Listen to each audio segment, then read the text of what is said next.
The good times keep getting gooder because Adam Carolla is coming to your town August 29th in Provo, Utah at Dry Bar.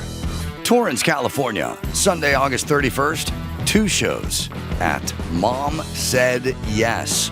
Yes, that's the name of the venue, Mom Said Yes. And September 6th in Charlotte, North Carolina, 2 shows at the Comedy Zone.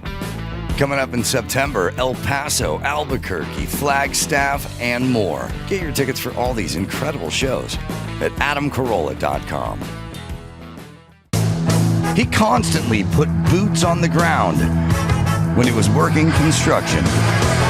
Adam Carolla. Yeah, get it on. Got to get on that chest. We got a minute to get it on. Barry Rothbart is here. Comedian, storyteller, podcaster, raconteur. Mayhem's going to be doing the news over there. Barry's story is interesting. Yeah. His dad's story is interesting. Yeah, to say the least. So I was getting into this, and it said your dad was Bon Jovi's manager.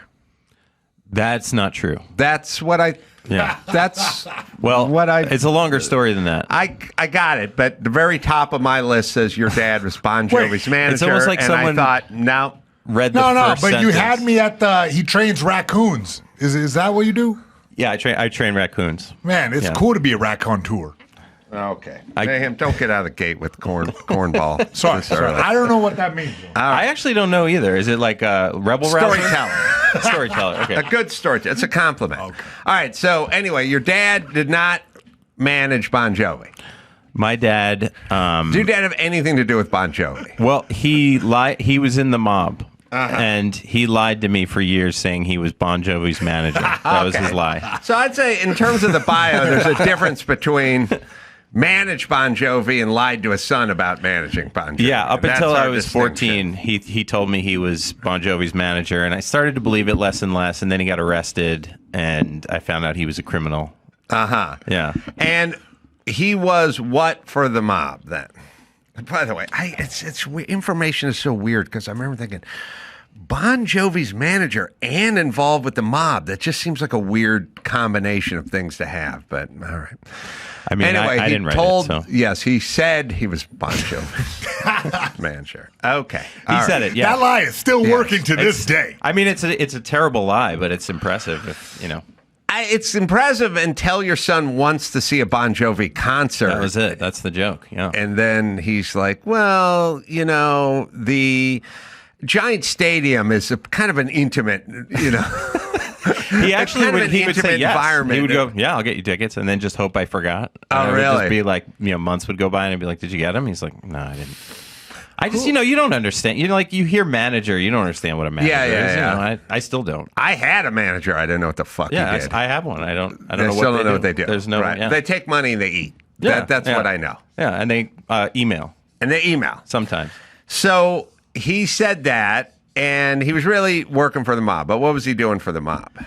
He was a bookie. Well, the story is he got arrested. He told me he was a bookie for the Gambino crime family, and he was kind of a higher up. And then I started working for him and his organization, and I started like bringing bags from one place to another to dispose of. And, Yo, man, why you trying to bring a dropping off RICO money. case onto us over here? Making me nervous.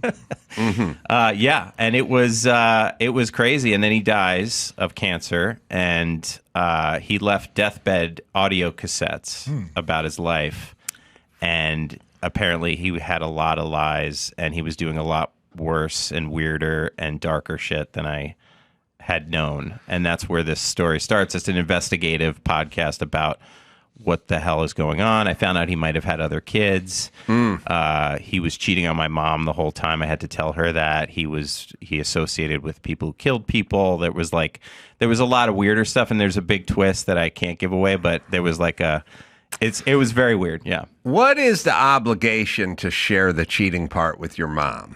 It's great podcasting. It's good. It's good pod.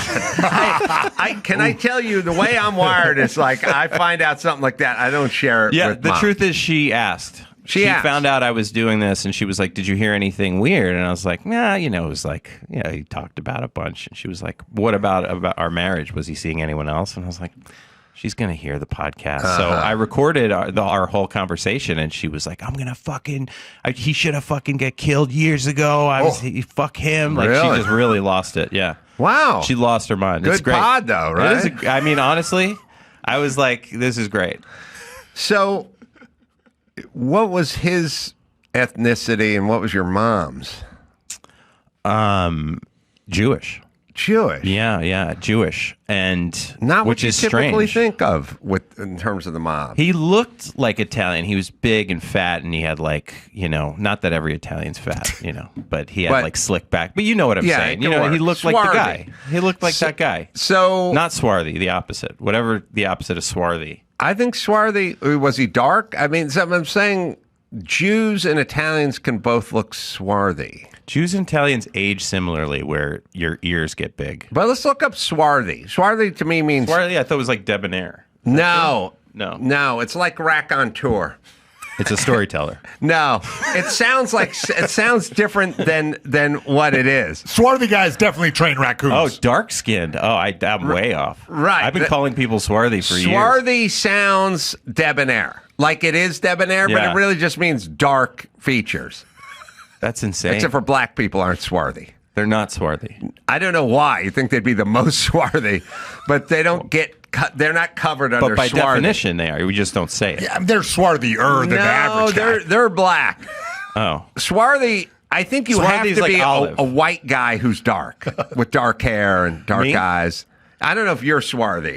You're on the precipice of swarthy. Your Okay. dad, I would say Jews and Italians both tend to be swarthy. Yeah. So, and raconteurs. I should have And- covered this in my podcast. And your dad could be mistaken for Italian because he was a Jew who was swarthy. Yes, exactly. Okay, Yeah. so Well, now- yeah, and hair, the slicked back, that look. Yeah. A New York Italian. We grew up in Right. Queens, so it was like very New York Italian. Right. So he's in with the family and he's up to no good. But what's the worst of it? Of what he did?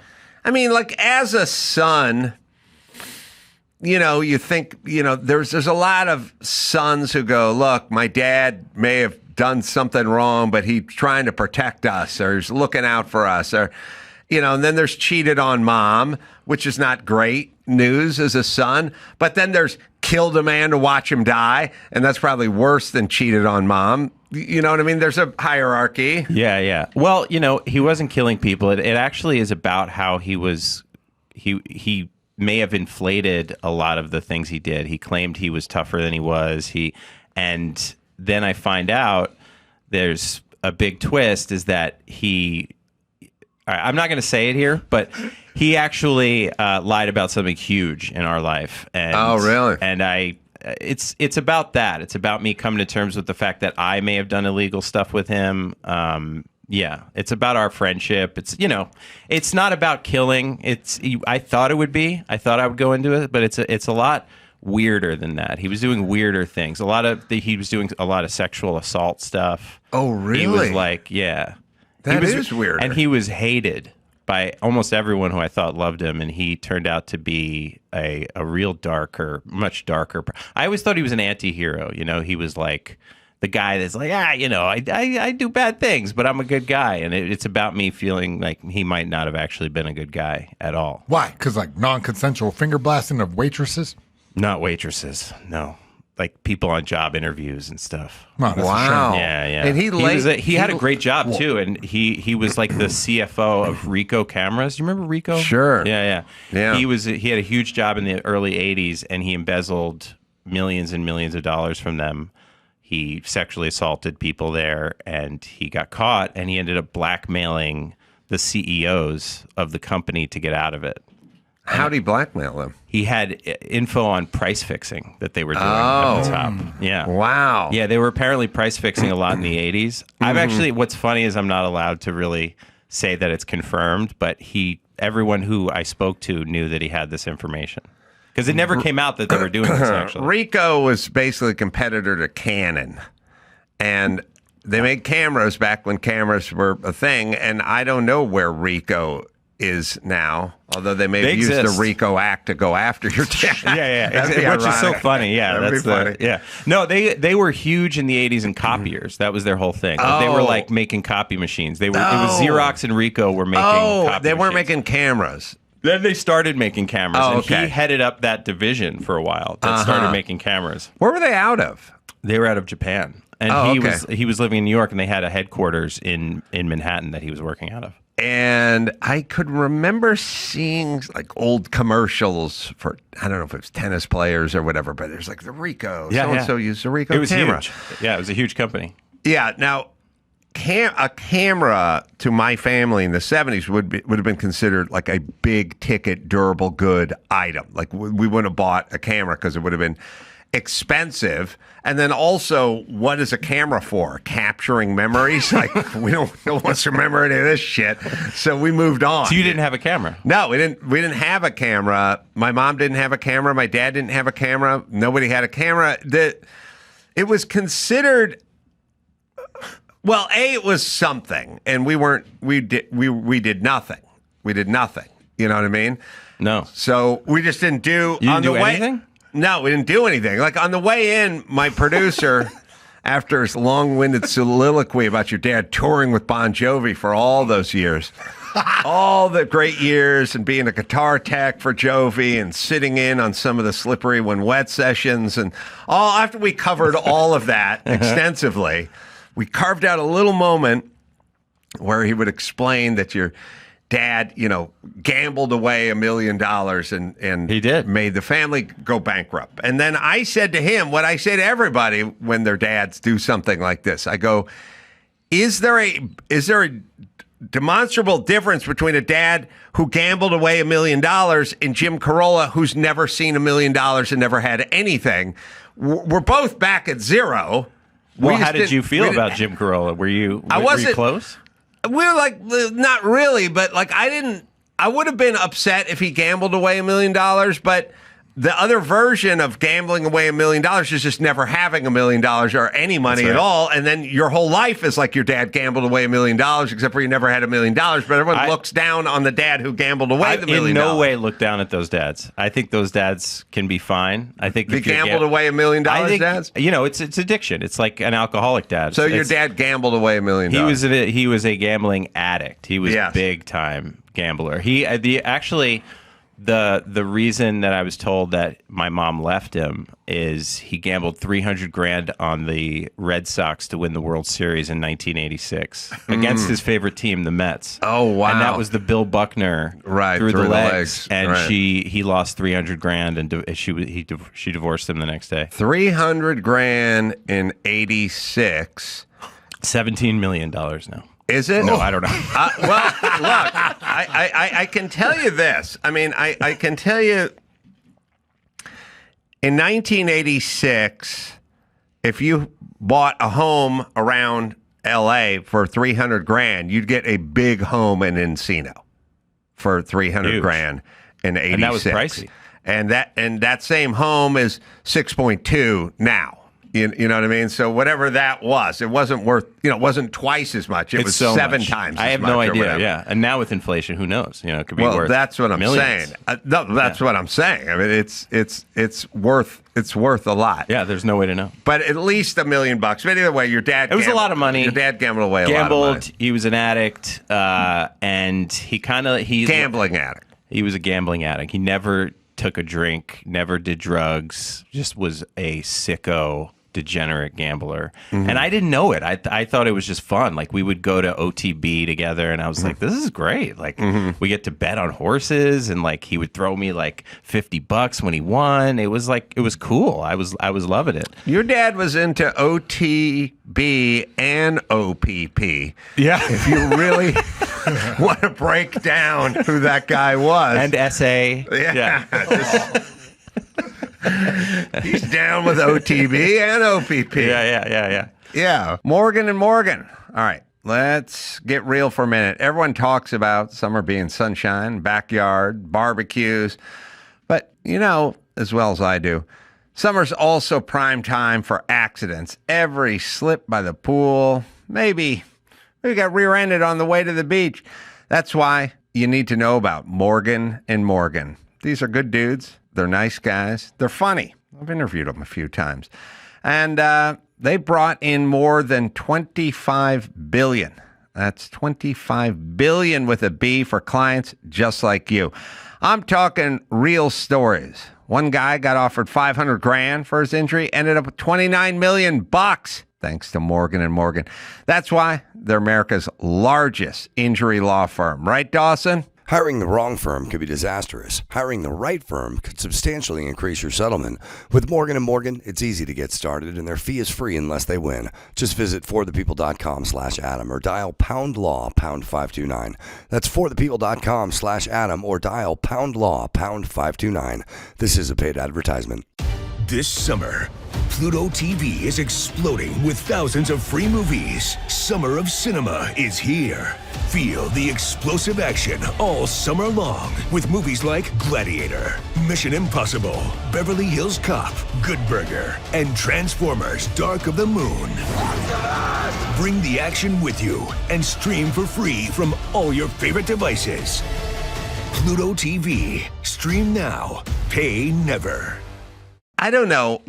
At least there was some color in your childhood. A lot of color with that. Yeah, that's a big part of it. We were dirt poor, and then we had a lot of money, and then we're dirt poor again. And at some point, my dad was homeless, and I didn't realize that we were just at hotels. It's like, you know, when you repiece together some of this shit in your life, you're just like, as a kid, I was like, this is so cool, you know. And then you're like, oh, he was spiraling. You know, like he was in a... Was he ever violent with your mom, or was there any that sort of domestic-y stuff?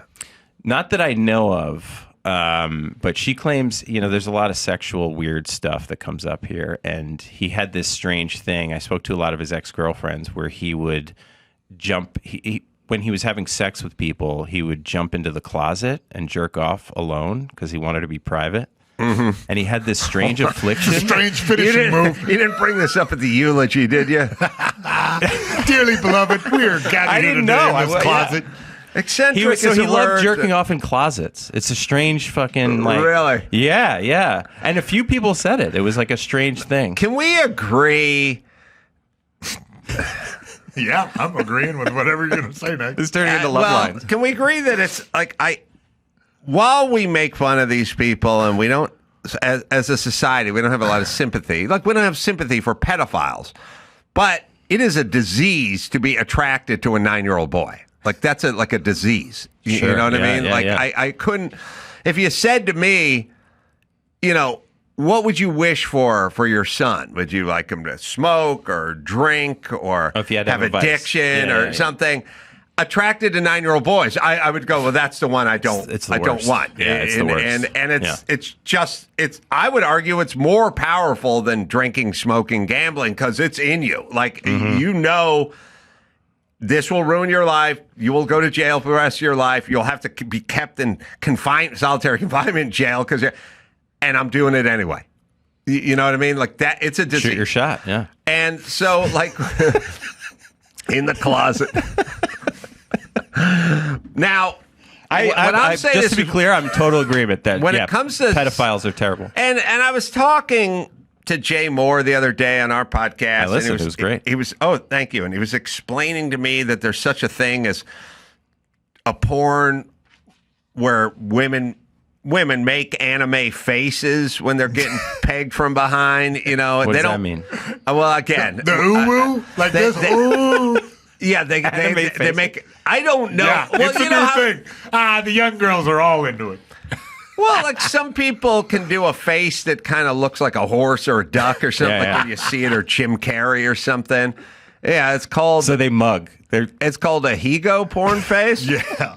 And they mug the camera like Jim Carrey. Right, they mug the camera like you're pegging Jim from behind. Okay. Cross-eyed. Now here's what I'm saying. I gotta look that up. And what I'm saying is I'm not really into that. But then I realize people are, and then I my first impulse is to make fun of those people, but you should sort of feel sorry for them a little bit. I don't know why that has to be mutually exclusive. I can feel sorry for people. I laugh at them all the time. Right. I do that with disabled and blacks. I do it all the time. You're right. No, you're right. Now, so your dad, who it's insane that this is what so you his think this was a disease were. that he had I think so too. But I just mean, let's just define it as something that cannot be controlled, and something where you go, I wish I didn't drink as much as I. Do you think sex addiction is a disease? I would say that anything you do, and Dr. Drew used to say this all the time. I'd go, well, what is the difference between an alcoholic and then me, who likes to drink and drinks all the time, but nothing happens, And he goes, well, in the face of adverse consequences, are you getting DUIs? Did you get fired from work? Did you miss your flight? Are you getting arrested on an airplane? Are you doing this in the face of these negative consequences? And the answer is no. Just getting drunk, you know what I mean, on the weekend or whatever. Yeah. I'm staying at home or whatever. I'm at a concert. Yeah. So not the same with pedophilia, though, right? Not the same. Yeah. So with your dad or anything, if you're just a guy who just is a serial philanderer, and then you get caught, and then you fucking get divorced, and then you get fired. I would kind of argue that's like a disease. I think he absolutely had sex addiction, whether it's a disease or not. There was a story he had where my mom and him took a cruise right after they got married, and he had sex with multiple women on the cruise while they were on vacation there. Just would sneak away in the middle of the night. And I'm like, that's kind of like amazing. It is. Like, if you can get away with that, that's kind of like you've earned it. I agree, especially being swarthy and all. Yeah, dong. Like, James to Dong. I don't understand. I have a 5-year-old and I'm married, and I'm just like, how do people cheat? Like, I don't have time. I mean, I was touring for a while, and I guess touring makes it easier. But like, I'm like, if my wife cheated on me, I'm like, good for you. Like, how did you find an hour to get away? Well, Barry, there's a real reason we asked you to come on this podcast. What? These mics they're not even plugged in. Oh, okay. I know your wife. She's great. Good for her. She's a good woman. She's a good woman. Okay, and she doesn't mean harm. She does not mean harm, but she has a stressful life, and a woman has needs, and you're been away for quite some time on these tours. How are you dealing with her not showering for weeks? You have a beautiful closet. Your closet is impeccable. Yeah.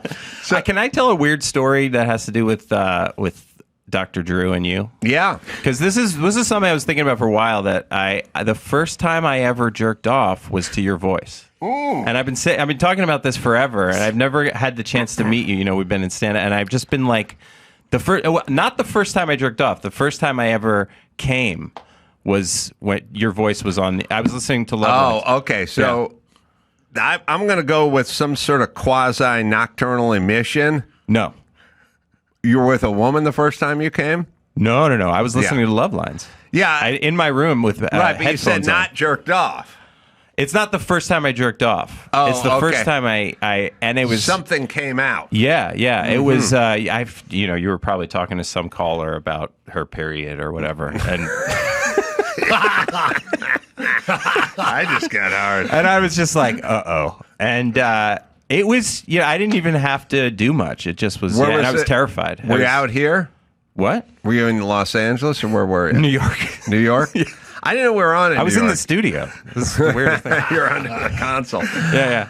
You were in New York at the time. Yeah. Queens. I'm trying to think because I never thought we were syndicated to New York. Buddy, you were in North Carolina. You were everywhere, man. Maybe we were. Oh, yeah, everywhere, yeah. So religiously, and I had to hide that I was listening to it because it was kind of like porn a little bit. It felt like it. Well, you're welcome, number one, I guess. But it was terrifying. How old were you? I must have been 8 or 9. No. What am I saying? 11. Yeah, probably like 11. Even 11 is a little bit early. Is that early? Yeah. I would say. I don't think so. Well, think about his family history. Comer. Okay, you know what I'm saying? His dad was fucking everything, a rattlesnake and snake in the mouth. You know what I'm saying? He's a chip off the old cock, this one. Yeah. So hold on a second. What is the average? Okay, so what I think in What is terms the of average the age? average age is Yeah. I think of puberty. Who knew this would be so much about 9 and 10-year-old boys? Oh, yeah, we're good. We're good. Most we're of our running the show, gamut. most of the time we only spend 15 to 20 minutes on it, but we're dedicating a whole hour. Yeah. Puberty to me strikes me as the beginning of the jerk off period. No, I was doing it way But earlier. you were way earlier. And there are a lot of guys there. I would say, here's what I would say. Yeah. I would say the lion's share are between 13 and 14, somewhere in there. For jerking off For or for jerking puberty? off. That's, Really? That's a lion's share. Wow. And then there's a percentage that's before that, like 11 and 12. Yeah. And then there's a percentage that's after that, 16, 15. You know what I mean? And that percentage is probably about the same. Probably about 20% before and about 20% after, but the lion's share of the 60%'s in the And middle. the early ones have all gone on to be like presidents and heads of state. And, Oh, yeah. They knew what they were. No, it's like when you talk to Chris Rock. It's like, my mom used to drop me off at the club when I was 13. I'd do a stand-up set. You know what I mean? Like, you knew what you wanted. I can remember literally 8 or 9 in the shower, sticking my dick in a shampoo bottle and being like, this is amazing. And I thought I invented jerking off. I thought I was like, I can't believe I figured this out. I was like, I had to tell friends. I know. You do seem a bit suave. I didn't. Can we remember? Suave. I mean, look at his head and shoulders. Swarthy. Can we agree? And how long was Rick? Now, I was a late bloomer in the beat off department, but I remember like being 13 and babysitting. And going right for the Playboys, because as previously discussed, my dad owned no Playboys. Or no anything. He didn't have a gun or Playboys or booze, or he didn't have any of the good stuff around the house. What was your dad doing? He must have had some crazy Trombone. advice. Just sat on the sofa, read books. He just sat there. Really? Yeah. Wow. So I would get the Playboys, and I would get them out. And I remember being 13, man, I could have been 14, and I was just stare at them, you know, and then like touch them and just stare and touch and stare and touch. I didn't know what to do beyond. I didn't know what to do beyond that. I would just like stare at them. Yeah, but no, you went and fucked a shampoo I organically bottle. figured out masturbating, just like without anyone telling me, without ever seeing it. I had first of all, we would do, my friends and I, we would just do the like Playboy channel because it was blocked on cable, so we would do the up down on the channels. Do you remember this? Oh, yeah. And you'd get a fuzzy boob like pop in, and we would just like watch it, and we'd be like, I don't know, what do we do now? Like we would just watch this stuff, and I was like, what do we do? And I think I started at some point just like hitting my dick, just like slapping it, and was like, "That's closer." Yeah. It was like a monkey figuring out how to write. You know, it was like eventually you hit a pen, you know, and you know, So your dad had a very prodigious appetite sexually and beyond. He gave me my first nude magazine too. He did. It was called Slick Magazine, and it was like women in their 40s shaving their legs. Oh, really? And naked, yeah. Very specific. It was really strange. Yeah, I remember. Well, I had friends who had nudie magazines. Yeah, I was that friend. Yeah. We would have been fast friends. Yeah. I'd sit there, whisper sweet nothings in your ear while you're beating off into a shampoo bottle. And I mean, it is weird that kids now can just get it. You know, just how hard it was to access porn when we were kids was unbelievable. well, I would say that porn is basically the same in terms of availability as eating fast food, which is pretty much, pardon the pun, a zero burger in my teenage kids' world of just, you know, so who cares? Really? Like, so for us, because it's too they don't easy. even care. First off, it's too easy. How old is your kid? Money's free. 19. I have 19-year-old twins. I mean, you know, they have fast food brought to the house. Yeah. You know, they just pull their phone out, zip, zap, zoop, bring the fucking fast food over, bitch. I'll just eat it here. Yeah. Or like I won't. Like it'll just get dropped off on the porch and I'll forget about it. You know, like you would ever fucking forget about a McDonald's burger when you were a kid. Look, this stuff was such a big deal. Huge. That once in a while, and I'm talking about once a year, possibly twice a year after maybe a playoff win or something, Duke Gallagher, our coach from the East Valley Trojans, would announce that he's taking the team to McDonald's and pay for everyone to go to McDonald's on a Saturday after the game. And that was a huge fucking deal. Huge. That was huge. First off, what about the largesse? Like Duke Gallagher with your $21 bill for 17 kids. First off, who has got this kind of fucking cash on hand? No way Jim Carolla or Chris Carolla are buying. They wouldn't buy for their own kids. There was 17 other kids, But the idea that we would go there, or that, after the game, you'd get an orange-flavored Shasta Cola, from the cooler or something after the game. It was like, oh, my God. I couldn't imagine drinking water at some point. I was like, you drink soda when you're thirsty. Oh, really? Yeah, I was like, I could not imagine just picking up a glass man of water. Of affluence. Also, my mom called McDonald's a restaurant growing up. She was like, "We go to a restaurant." Kids now have the same relationship with porn. It's just on their phone. Like, who cares? I didn't bother. Is it true? A lot of kids now, they just don't think about sex. I've heard that there's just no sex, and I'm like, I can't buy that. I thought I saw, and I do believe this, and it was a tweet. I don't think I liked it, but I think it was Kennedy said something to the extent of the...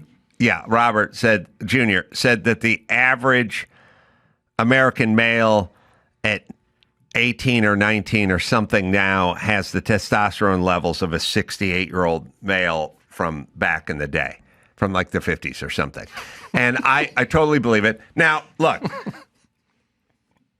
Nothing is just one thing. It's an accumulation of things. It's all the microplastics. It's all the fucking junk food. That's probably true. It's all the all the genetically modified fucking food. It's all the bullshit. It's all not enough good beef and way too much fucking hormones, grains, and don't forget your phone's radiating your balls. Your phone's radiating your ball sack. Like it's a whole. Mixed with some sort of weird, soft, sedentary lifestyle, mixed with no one's barn raising or couch potatoes. No one's fucking and fighting anymore. Everyone's just like sitting there producing estrogen, watching. I mean, I'm full of microplastics, and I'm like, I still my drive is great. I'm like, well, I wish it was less, and I'm on SSRIs. Like, really? It's crazy. Well, as I said, I was to say about Dr. Drew, you're a man of passion. I mean, you're an extraordinary man of passion. Yeah, I can only jerk off to your voice now, too. It's the strangest thing. I'd say a teenage boy today in America has less testosterone than a 68-year-old man. Yeah, that was the RFK tweet, historically or something. Yeah. So check the numbers on that. I got some fighters in the gym that are and what did kids? But fighters produce testosterone because they fight. Like you will produce more testosterone if they make you the head, if they make you a captain of industry, if they go, you're now running this factory, you'll produce more testosterone. Because adrenaline. Running the factory. I don't know if it has to do with adrenaline, but your position. Your position affects it, exercise, combat, and, stuff. Yeah. And as well as, like, how much red meat you eat or how much plastic you into or whatever that is. But, by the way, playing video games and being pee-whipped and vaping all day is going to decrease it, right? Yeah. So like when you fucking eat too much Grubhub and you got man tits, that'll do the same. The other direction, sure, with the testosterone. Yeah, I'm sure it's a combination of things. I'm just blown away because it was just such a singular drive as a kid, to find porn, to find this stuff, and I'm just like, it's crazy. Yeah, how much is out. I look at it. I was closing my dick in a book in kindergarten. Yeah, really. Yeah. What book? The Bible. He's so bad. He's a bad boy. The Yellow Pages. Leviticus. Every book was a pop-up book over at Mayhem's house. I remember, I don't know if you said your dad didn't keep any porn in the house, but I just remembered this one video. Well, if he kept it in the car, I would have went and got it. But he didn't have nowhere, it. never. Yeah. My dad didn't have vices or things or pulse. That means he probably had a huge one that he didn't tell you about. Huge hog or huge rice? Yes. I don't know. No, he didn't have anything, which is such There's a no weird. way. Well, you did the investigative journalism. Yeah. Like, you went full deep dive. You ever done Yeah, that, your Ace? dad's the next. We could go. I lived it. My dad was the kind of guy. My dad. Here's the kind of guy my dad was. He would show up for Thanksgiving. You know, he'd show up for Thanksgiving, and he'd come walking in, and you'd go, "Hey, Dad, you want anything?" And people are eating and drinking, you know. And I go, well, you know, you want a beer or something? No, I'm all right. He wasn't sober. He just like, nah. I'm like, how about a glass of wine? Like, nah. A cocktail? Like, no, I'm good. Sparkling water, something like that. And they go, just you know, tap water. Yeah. You know, it would literally on Thanksgiving just walk around drinking tap water. That's like my stepdad. That's who what he was. he was like. You know what I mean? Yeah. And then, you know, be like 8:00, and he'd go, all right. Yeah. I would say, well, maybe a little more tap water. Oh, you know what? I'm driving. Probably should cut myself off that tap water. Let's just go home and go to bed at 8:30. I mean, he was murdering people. On the He side. was? Yeah. There's bodies under the house. Yeah, There's yeah, runaways that's under the house. crazy. I Yeah. should talk to my stepmom and see. Yeah, my stepdad was like that. He was always just like, you know, he's still alive. I don't know what to say was, but he was just a simple guy. I remember he would sit down, like you said, he would yell and he'd go, oh, another day. And that's it. Then his day would be over. That's He would just say another My day. dad did that, but with life.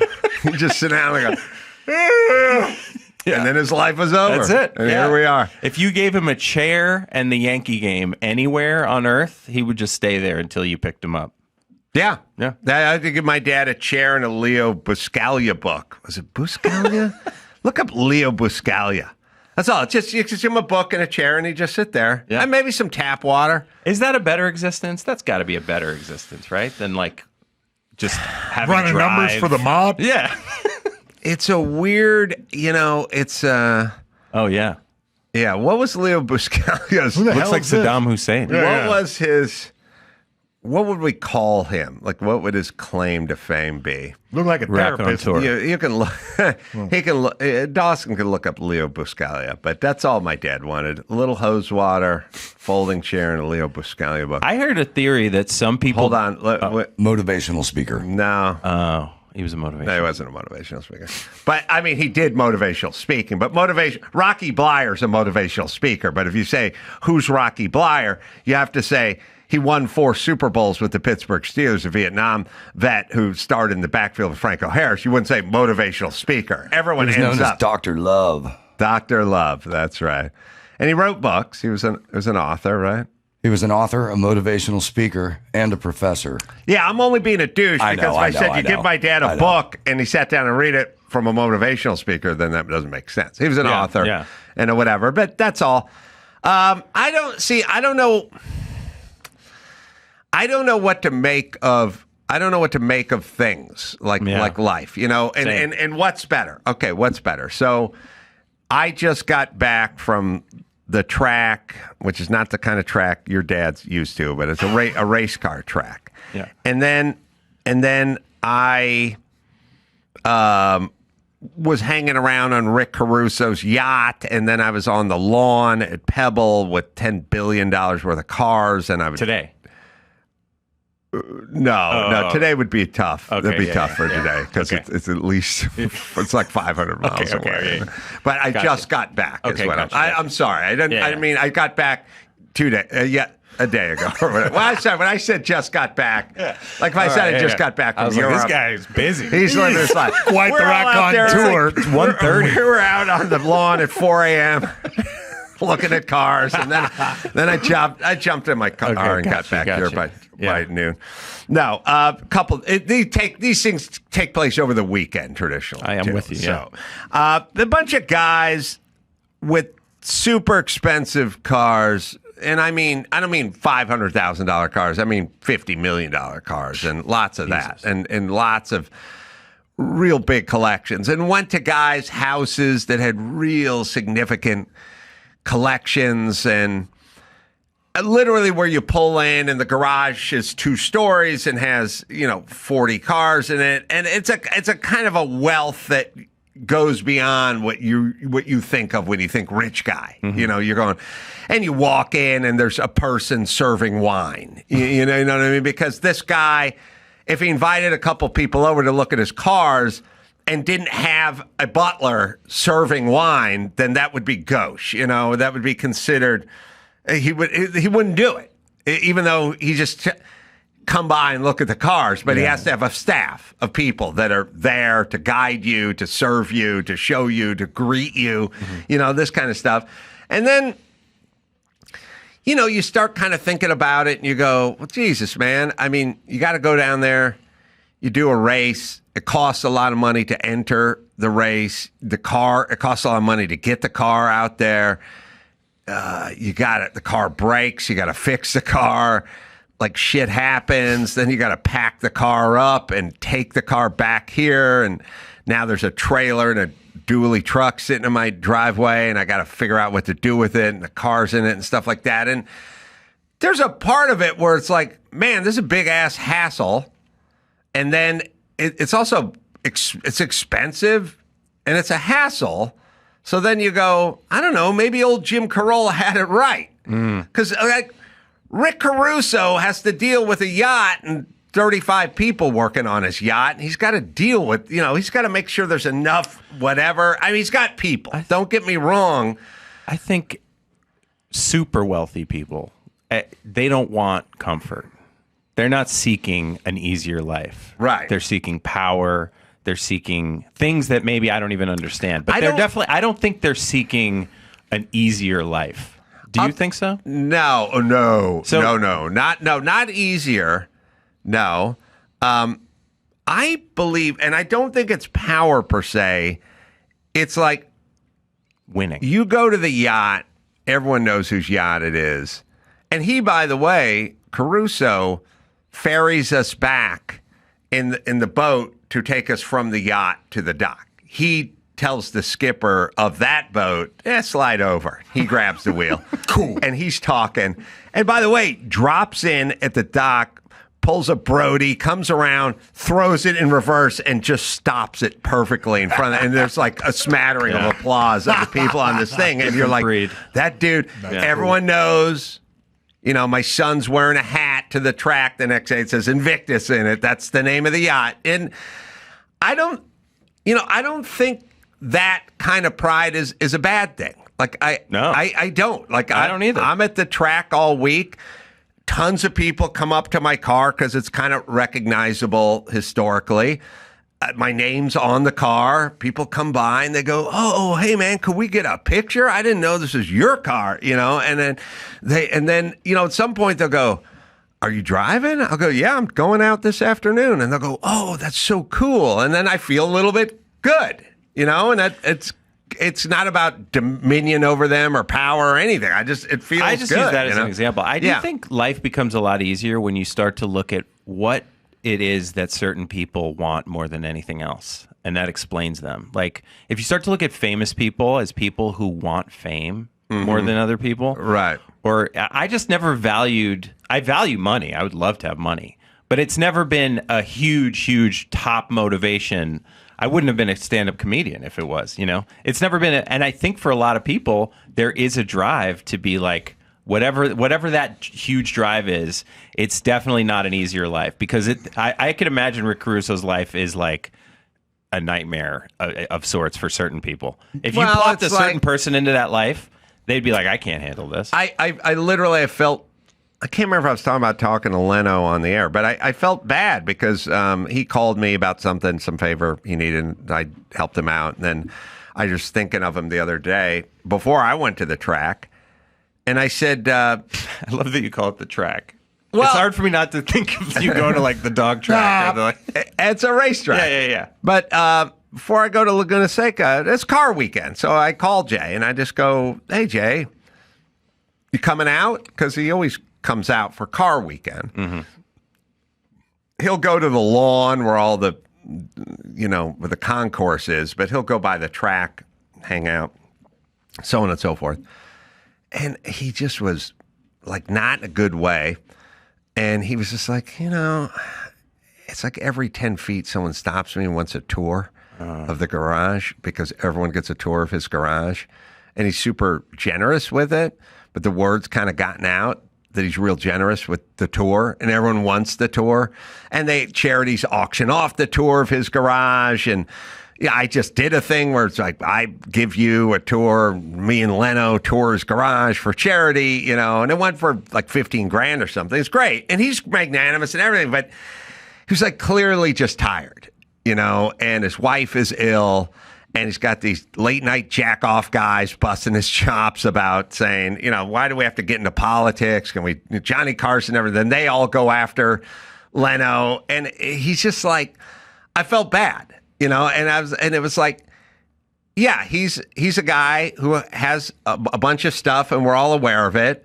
And it's a burden to him because he can't go onto the lawn at Pebble Beach with the throngs of humanity and just walk and look at cars. Yeah, hell yeah, you can. You hire Mayhem, I'll just be putting you motherfucker away.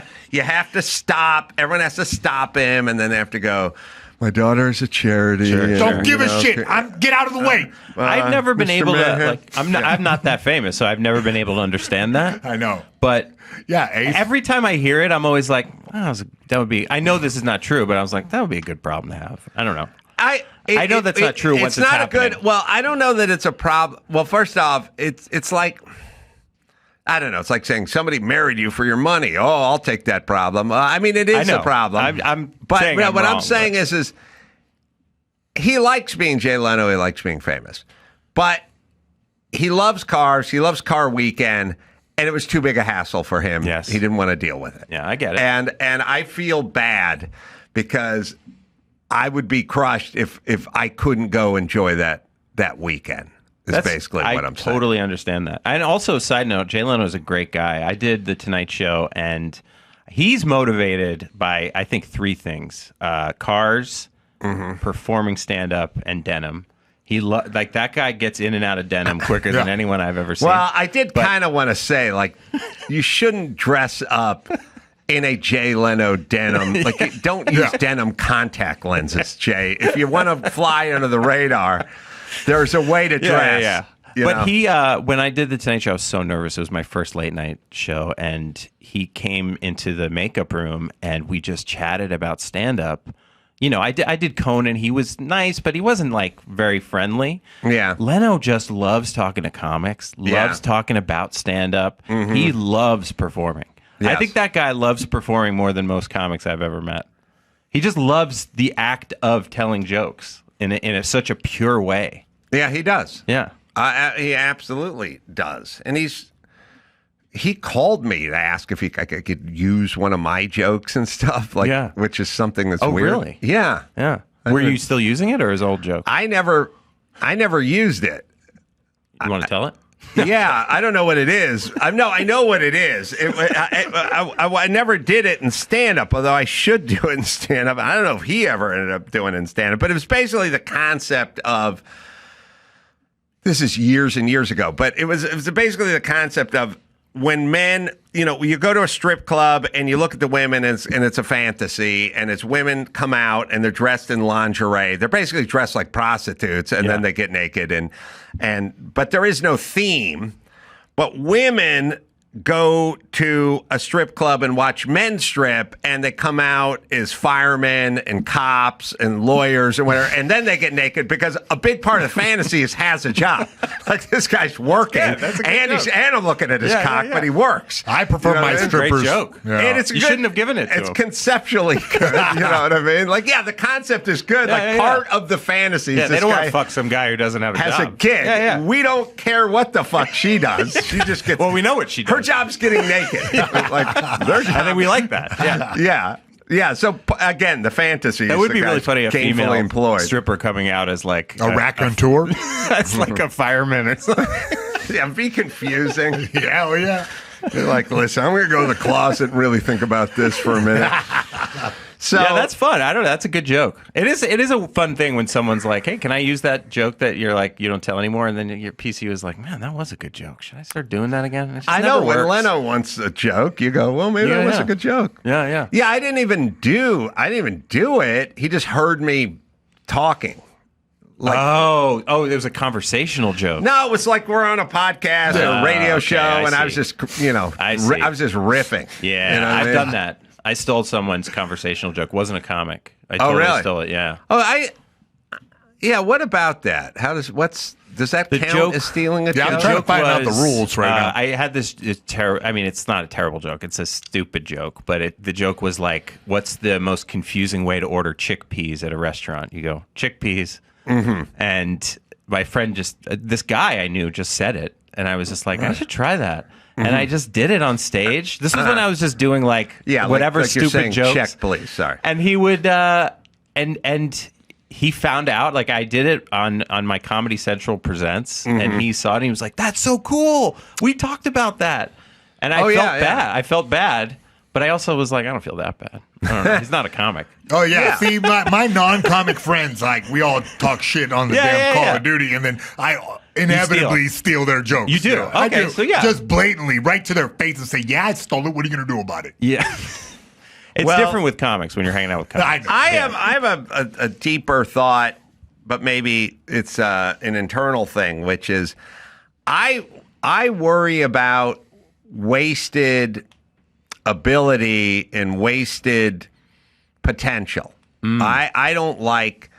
I feel compelled to do stuff because I feel like I have potential to do it, and to not attempt to exploit that potential is a wasted life. You're saying that that's what motivates you. I think I think what motivates a lot of these guys, and including myself, is they go, "What else? What else could we be doing here?" You know, like we're all kind of on the clock, and they want to know, like. That's really interesting. They kind of go, like Rick Caruso's like, "Well, I got a 214-foot yacht. I got everything I need. Well, what if I was governor?" You know what I mean? I think that's what Trump does. Trump goes, what do I need? More golf, more whatever, more tuft, more gold plating. Like, I want to fucking run. I want to run the world. Like, I think there's also like whatever fear gets you moving is probably the thing that motivates you deep down too. Like for me, it's the fear of getting stuck.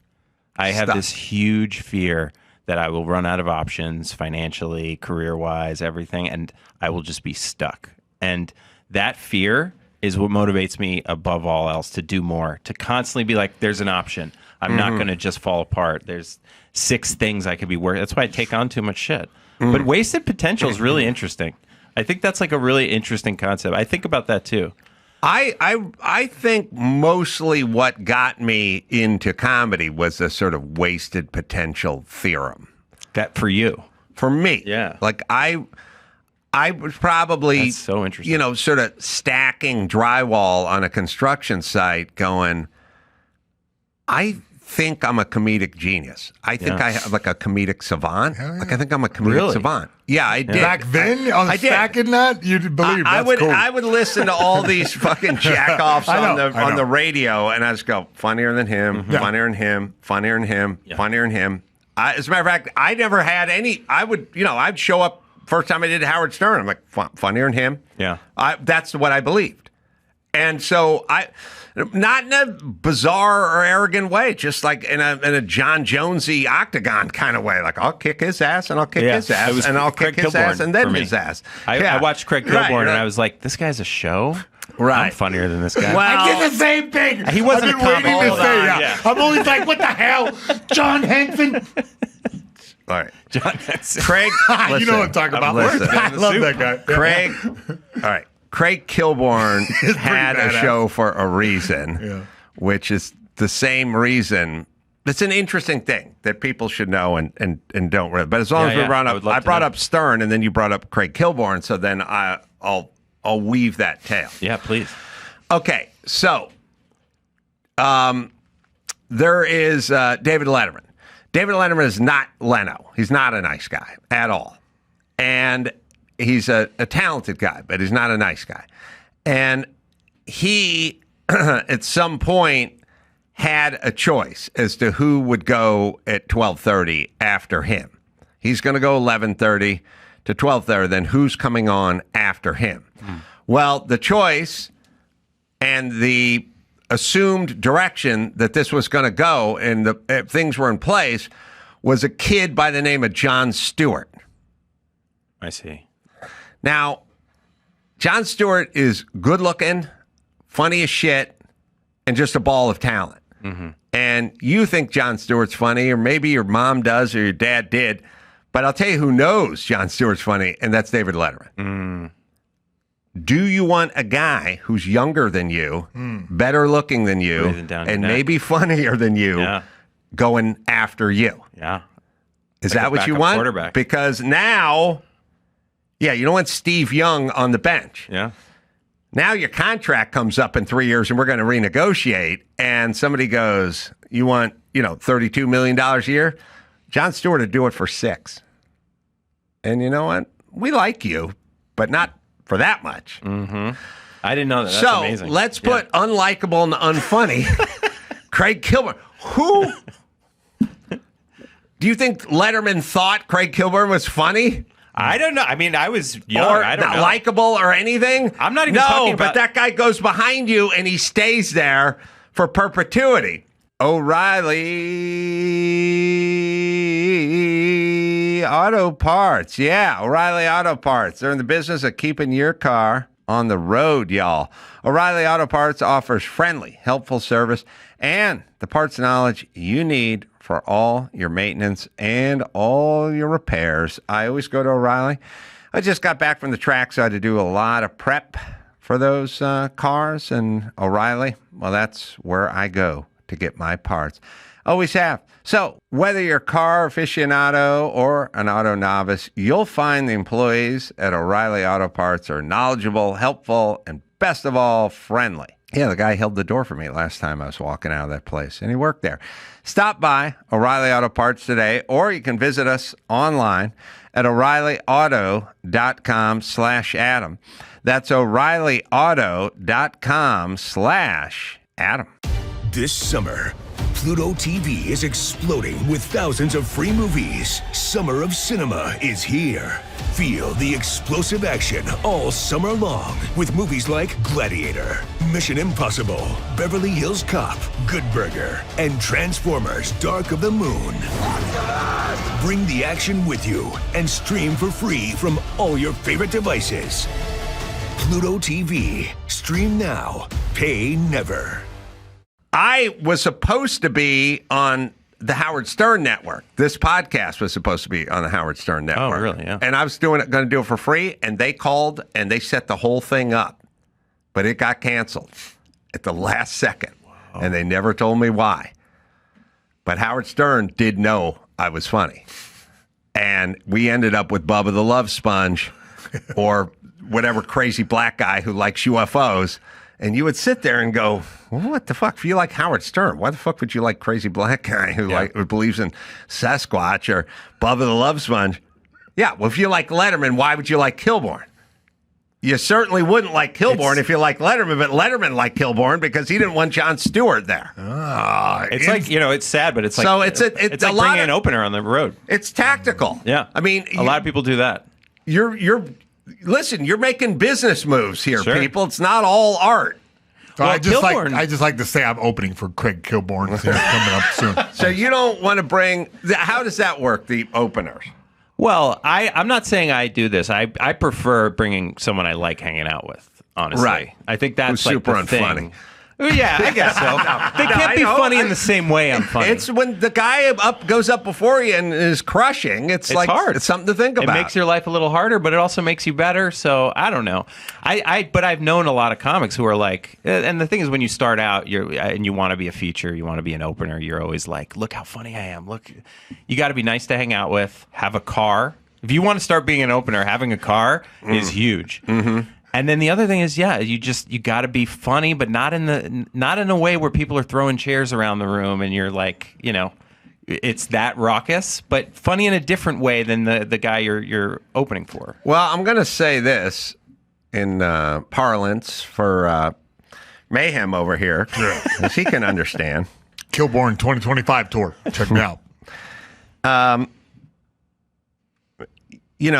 If you got a guy who's fighting before you and he's doing 3 2-minute rounds, he can be an all-action fighter and a crowd pleaser.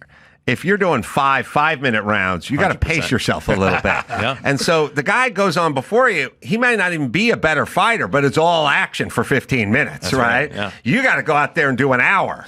So you ain't coming out throwing fucking haymakers. You can't come out all action for an hour. So not only... Unless you're Dane Cook. Not only is that guy, even if that guy isn't funnier than you, he's taking his best 15 and shotgunning it all out there, whereas you're pacing yourself for an hour and 10 minutes. And, if you're at the level where you've done TV, a lot of your, this guy might have been working on these jokes for 10 years, and you're doing a new hour. Right. Yeah. The whole strategy for an opener, I thought, was like to sort of give everybody a few good laughs, but then kind of end on like, you're here to see this guy. That's how I view it. They end on you know what I'm saying? Like, they go out big. It's unspoken. It's kind of an unspoken thing, but I think a lot of headliners are like, I want to get someone who's good, but not like you said with Letterman and Bands? Perfect. Rock bands do that all the time. Sure, They don't want sure. to be blown off the stage Yeah. by some, up and coming Guns N' Roses or something, and it's Yeah. 1984 or something, and even people haven't heard of them, and they just fucking go blow everyone away. Like, who the hell wants that? I was opening for Brad Garrett briefly at many years ago, and he's a crowd work comic. Mm-hmm. And the first night I did some crowd work, and he came to me after. He's like, "Never, don't do any crowd work. But if you want to ask people questions, that's fine, but you don't do any crowd work," because it's his thing. And I was like, I get it. I could see they ask people questions with no crowd work. Where are you guys from? Yeah. Wisconsin. There you go. Well, then you would have it. Yeah. There you go. Well, what about you? What do you do for a living? Civil engineer. Oh, cool. All right then. Okay. I've seen comics What do else that. You're going on laughing, out but that's done. No, I have do seen that too. And Yeah. I'm like, what are we doing here? Yeah. And then Brad would be like, writing it down. Talking about Tony Baloney or are we talking about Brad? Tony Baloney. I love those ads. I miss them. Yeah, so there's a part where you want to know why Craig Kilborn was on after Letterman, and you would have I didn't know that. You would have much more enjoyed a 36-year-old Jon Stewart. Sure. And Letterman knows you would have enjoyed him much more. Absolutely. And that's why he's not there. Yeah. I also watched Letterman and Conan, and I was like, I could do what they do, which is crazy because they're the most talented people ever. Sorry, And it's just- Conan and Letterman. Yeah. I mean, I think you have to have a little bit of that. Yeah. That it doesn't. I wasn't delusional. Like I listened. All I did was listen to morning radio in L.A. driving a truck, working on construction sites because construction is morning radio hours. Like other people, they listen to 40 minutes on their commute, but they don't hear it on the way back, and they don't hear it at the office. I would be getting into my truck at 6:15, 6:10. That's when they were going on the air. I'd get to the job site at 7, and I put on the radio when I got on the job site and go all the way through. At 10 o'clock, it's time for Dusty Street to come in, and do the 12 o'clock funnies or whatever. I'd go all the way through till I got back in my truck again at 3:30. Because all you had was the radio, and then you didn't have any boss or anyone like coming up to you going, "Hey, we need the Jenkins account. Now get to work." You're just on your feet, And I listened to Mark and Brian and Kevin and Bean and Rick Dees and these guys and making tens of thousands of dollars, hundreds of thousands, millions of dollars. And I sat there and went, I'm fucking funnier than all these guys. Yeah. And then I got on the radio, and then I was. Yeah. So I wasn't. You can kind of call it what you want. I was kind of accurate. Like I was like, look, I don't want to be delusional. I don't want to go into this and then find out Rick Dees is 10 times funnier than me, or Mark and Brian are 10 times funnier than me. I don't want to get chewed up and spat out. But I know I'm funnier than these guys. And then I went on. And you had the work ethic, which a lot of people don't have. No, I was like, you're not walking off this construction site and into KLOS. That's not going to work. You're going to have to start training. Which a lot of people, whatever. they're like, I'm funnier than those guys, but they're like, construction's easier. Well, the good news is it wasn't easier, but it was familiar. Yeah. No, but I was like, I'm funnier than these people, and then I'll just go work at it, and then maybe I can prove them And then when I did show up, I was funnier than them. And so it like, again, is it braggadocious? Is it delusional? Like, what is it? It wasn't even self-confidence. I was being pragmatic. In my mind. What you have to put up with to do comedy and to get into the entertainment business, the hell that you have to put up with, you have to believe. Like, if you don't believe, it's dark, man. I never believed in an outcome. Right. I just believed that I had more ability than them. I thought that. I was like, I'm funnier than any comic I've seen until I saw Dave Attell. And that guy, I listened to his album, Skanks for the Memories, and I was like, I'll never be this funny, so I just kind of stole his thing for a little while. This was like my first year, and a lot of comics do this. They'll find a comic, and they're just like, that is the funniest, and they'll just kind of do them. I didn't do his jokes, but I kind of did his essence. And people, like a guy came up to me after, and he was like, you're doing Dave Attell. Don't do that. Like, don't steal someone's thing. And I was like, yeah, that's a good point. But when I found someone who I was like, I'll never be this guy, I kind of, the instinct was to be like, well, maybe just steal what he does. Yeah, people always talk about inspiration, but feeling like I could never do that is not inspiration. No. And I did feel that way. I would watch Dennis Miller and go, can't do that. Really? Yeah, because he's a thesaurus and he's spitting it out a mile a minute. I was like, Muammar Gaddafi. Yeah. I couldn't remember I couldn't remember an hour of that rat-a-tat-tat. Well, how about a Dennis Leary, like where you're just rattling off that's randoms, different. That's ADHD or something. Yeah, I could see myself I think every performer, every comedian. I was just thinking. Yeah. Leary. You're right. Well, every comedian has their own voice that they find. Sure. No, I get it. But what I'm saying is if I went to see Brad Garrett and he did crowd work for an hour, I could watch him and go, I could see myself pulling that that's off. Your thing, huh? If I went and saw Dennis Miller get up there and rattle off an hour worth of words I couldn't pronounce, then I would think I couldn't do that. I feel that way about impressions. Comics who do impressions, I can't. I've tried. Yeah, but that's essentially. Impressions is sort of like being double jointed. It's like juggling. It's like you can't do it. Well, no, because you can teach someone to juggle. Oh, you think it's innate? It's like you're born. Oh, it's 100% innate. Really? Yeah. I wonder what that is. Yeah, I've tried. I don't know. I just think if you make a lot of voices when you're a little kid, it's the same. Like I always bring it back to fighting, because if you if I put a kid who wrestled his whole life, right, but now he's been boxing for the last 5 years in a tough fight, he'll go back to wrestling. He'll just suddenly, muscle memory. It's something that he developed as a child. And same thing with I watch Godfrey blow my mind with how variety, crazy. So many different characters going at one time, just electrified me recently. And I said, man, I got taste of I can make certain voices, but this guy has done it since he was a kid. There's no way around it. He really developed that so early that his palate is flexible and molds and shifts. I don't know. I disagree. Well, first off, you can always tell him, do your Brock Lesnar. Get back in there. I mean, you're doing Macho Man. Pretty good Macho Man, right? Macho Man. Need a little excitement. Snap into a Slim Jim.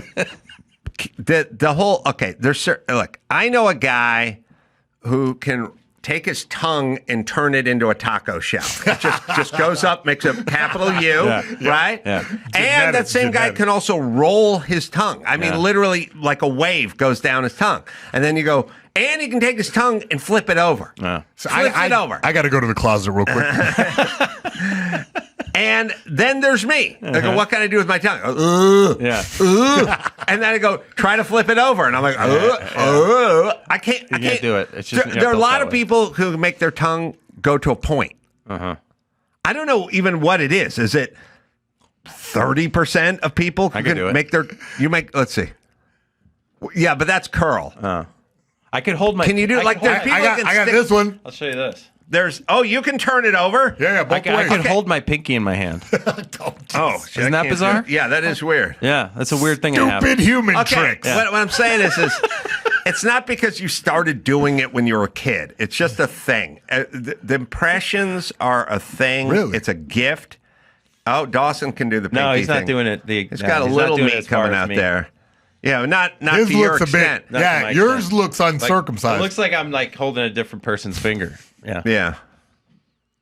Well, the skill of the voice is a gift. Yeah. It's a gift. And they got it when they were young, and they did it when they were young, and they could do it. They do it, and I can't do it. Everything I do is a version of a New York accent. And I don't do it. I can't do it. But where are we going? Yeah. I work That with was like you choose. anytime I'm doing an impression. Yeah, so I worked with a lot of guys in sketch and stuff, and they could do it, and other guys can't, and it's a gift. Mm-hmm. So there's no doubt about that. But in a weird way, the folks that have the gift, you can't compare yourself to the gift people, because that fucking ship sailed a long time ago. Like, if you could do voices, you would have known it by the time you were 9, and you can't. And you can work on it all you want, but it's not even worth it. You can work on stand-up, you can work on comedy in general, you can work on lots and lots of stuff, but you can't really work on that. Oh, by the way, I'll tell you what, you can work your ass off for 10 years and be 1/10 as good as Godfrey. Yeah. So Do you think that's what the rule same is. with being genuinely funny? You're either born with it or not. I do think that, and I also think that there are plenty of comedians who probably know they're not what you would call gifted, let's say. And I sometimes think about how that must make them feel when they have to sort of enter the room kind of thing. Yeah. And because I never really thought about it. Like, you know what I never thought about, but I've talked to Dr. Drew about recently a lot, which is like insecurities. And I was sort of marveling with Dr. Drew at how many people as adults or in sort of modern America, I realize who they go like, oh, you think I'm dumb? You think I'm dumb, don't you? Or you guy disrespecting me because he doesn't think I'm, and they start talking about what you think, and you think I'm dumb, or you think I'm no good, you think I'm lazy, man, or whatever. And I was saying to Dr. Drew, what is going on with this? Because I've never said to anybody, accuse them of disrespecting me or thinking I'm lazy or thinking I'm worthless or feeling attacked. stupid or whatever. And then I sort of realized, conveniently maybe, but I can build a house. So I have a sort of security and a sort of a knowledge that you get with a skill. Like guys who have skills, women, when you have like a skill base, like there's just, you can do something well. I get it, yeah. And you have a kind of base of security, like, well, I can build a house, and I can do things, but and I would go, like I listened to Howard Stern. I loved Howard Stern. I was like anybody with Howard Stern, but the first time I did Howard Stern show, I wasn't intimidated. I'm like, I'm funnier than he is, so I'll just sit here and be funnier than he is, and I was. I see what you're saying. So you need like a throw caution to the wind vibe too. But what would it like to be walking around feeling like an imposter? Like almost like I don't really know anything. I've never excelled at anything. Like I'm not really gifted at anything. Like what am I doing here? And then I guess you would get defensive if somebody did something. You think I'm stupid? Like I would never say it to anyone because I don't think I'm stupid. I don't think they think I'm stupid. I think when I feel that imposter syndrome, and I'm like in a room with comics, and I'm like, that guy's funnier than me, I want to be better. That whatever goes off in my head is like, I need to work harder. That's a good expression of that feeling. Yeah. When there's a negative, there's a got beat in the fight, gonna get up, learn from my mistakes, and dust myself off, and come back stronger and train harder. And then there's I'm going drinking. There are two versions of what we could do, which I've with done that experience. Too. Yeah. So, and everyone's had those moments. But what I'm saying is, it's good. It's good to kind of go get humbled a little bit and go, I should have worked on this more and focus a little harder and so on and so forth. I do think funny is a born thing. Oh, yeah. No, it is. I think it's like, you look at like a Will Ferrell and whatever you think about him. Yeah. I don't think he even knows why he's so funny. He's Right. just funny. He's just funny. I agree. Human. And to chalk it up to, oh, his dad was funny, or he had a miserable childhood, and this is what he used to defend himself, or he's a military brat. And they would go to new schools, and he didn't want to get bullied, so he used humor as a defense. Like a shit. Bullshit. That's why I only buy funny. the nepotism thing up to a point. Yeah. I know so many comics who came from extraordinary wealth, and I'm just like, if they weren't funny, they wouldn't be big. You get to a certain point from having every advantage, but you still got to be funny. You can't replace that. No, I agree. Yeah. And I think, unfortunately, it's a inherent sort of gift, and it's also a thing that's sort of just built in. And we understand it when it pertains to music.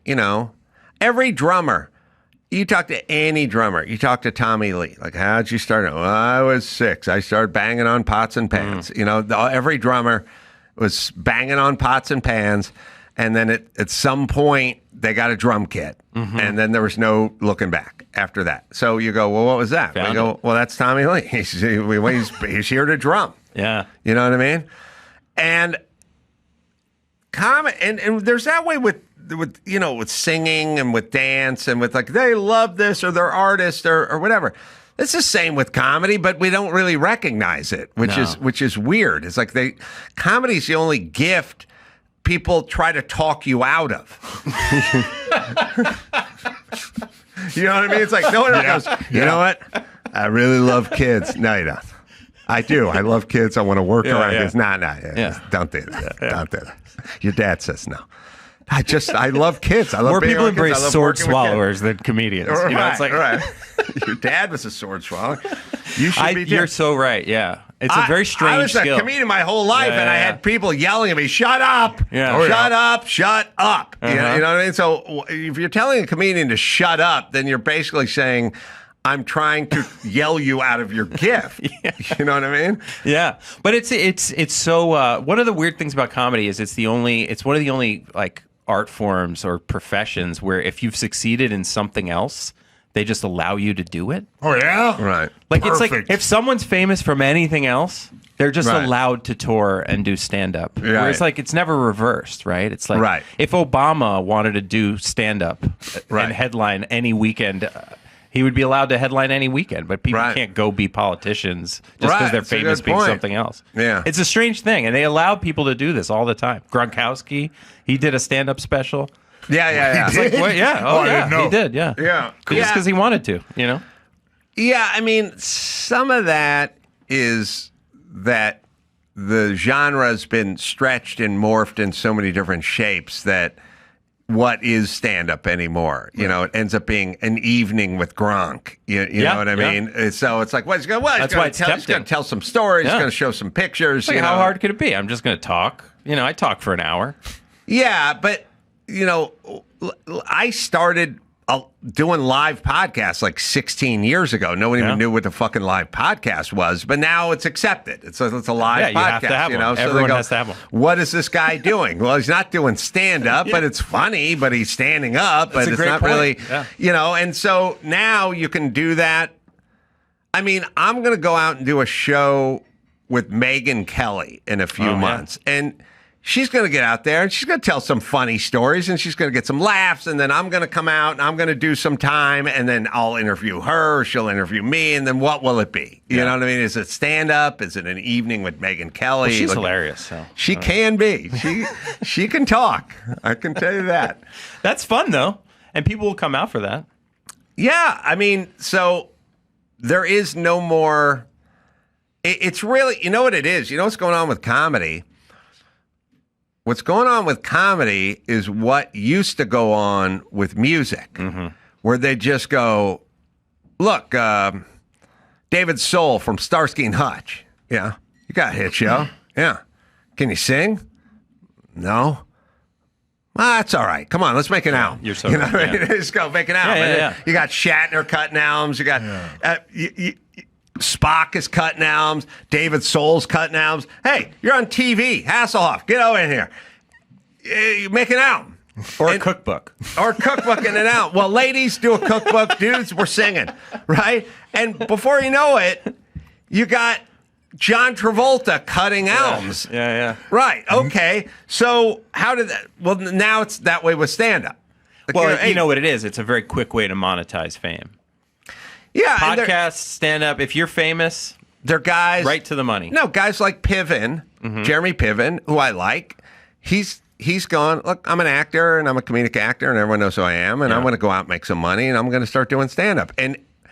But he works at it and he works at doing stand-up and he doesn't just go out there and go, hey, man, let's talk about PCU or whatever the hell he's been doing. But he must be afforded some advantages being Jeremy Piven. Well, you get to get booked because people know who your name is. But you hit a what ceiling. your name is. Yeah. But he worked on it as well. You know, and is working on it. You know, like where he went, you know what? I'm going to approach this like acting and I'm going to start working on it. I remember I was one year I was at JFL and I got bumped off a show for Blake Griffin, the NBA player. Oh, yeah. He was doing stand-up and I was so mad. I was like, what the fuck? He's not even a comic. And they were like, why wouldn't they do that? Right. Like, why wouldn't the bookers do that? They have no incentive not to do that. Like, he's going to be the thing everyone talks about. Yeah. You know, it's like, yeah, Wait a minute. that. What's JFL, sir? Oh, sorry, Just for Laughs. JFL in I Montreal. say JFL, and I think everyone knows it, but yeah. You're right. Just for Laughs, Montreal. I should know it. But sorry, because when you said bumped off of. I was bumped off a show, But like you weren't already there, were you? No, it was a show during the festival that I was on. Right. I thought it was an airline the whole time. Yeah, JFL. They fly to Newark, not JFL. Yeah.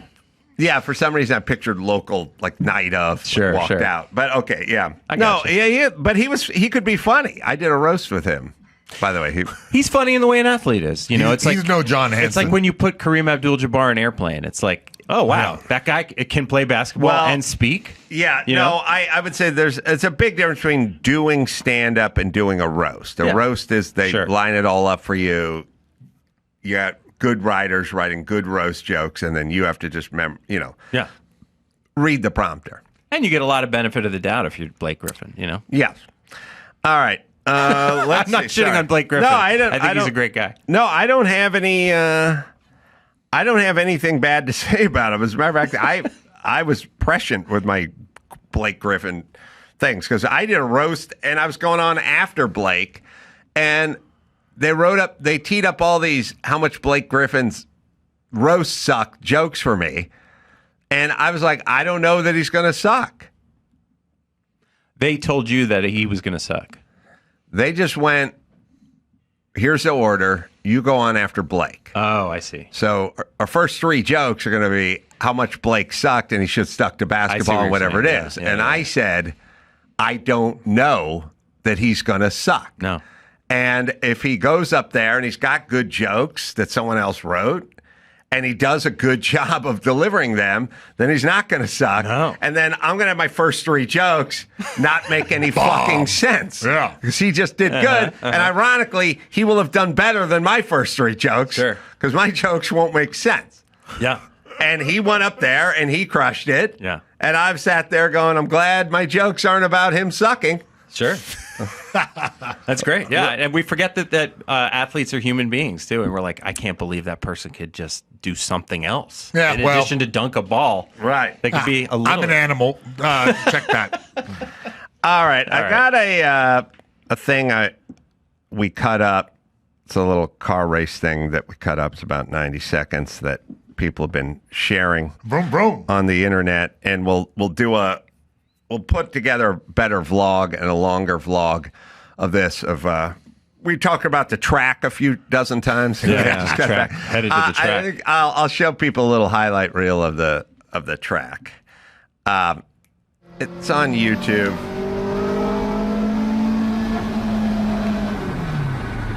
And you can also see if people are trying to kill me or not. Yeah, bud. Oh, wow. Swapping some paint right there. You're racing against my uncle's cars. That's Oh, right. yeah. So you have a Cortina? Oh, wee. Oh, my God. you're flying. Flying up over that curb.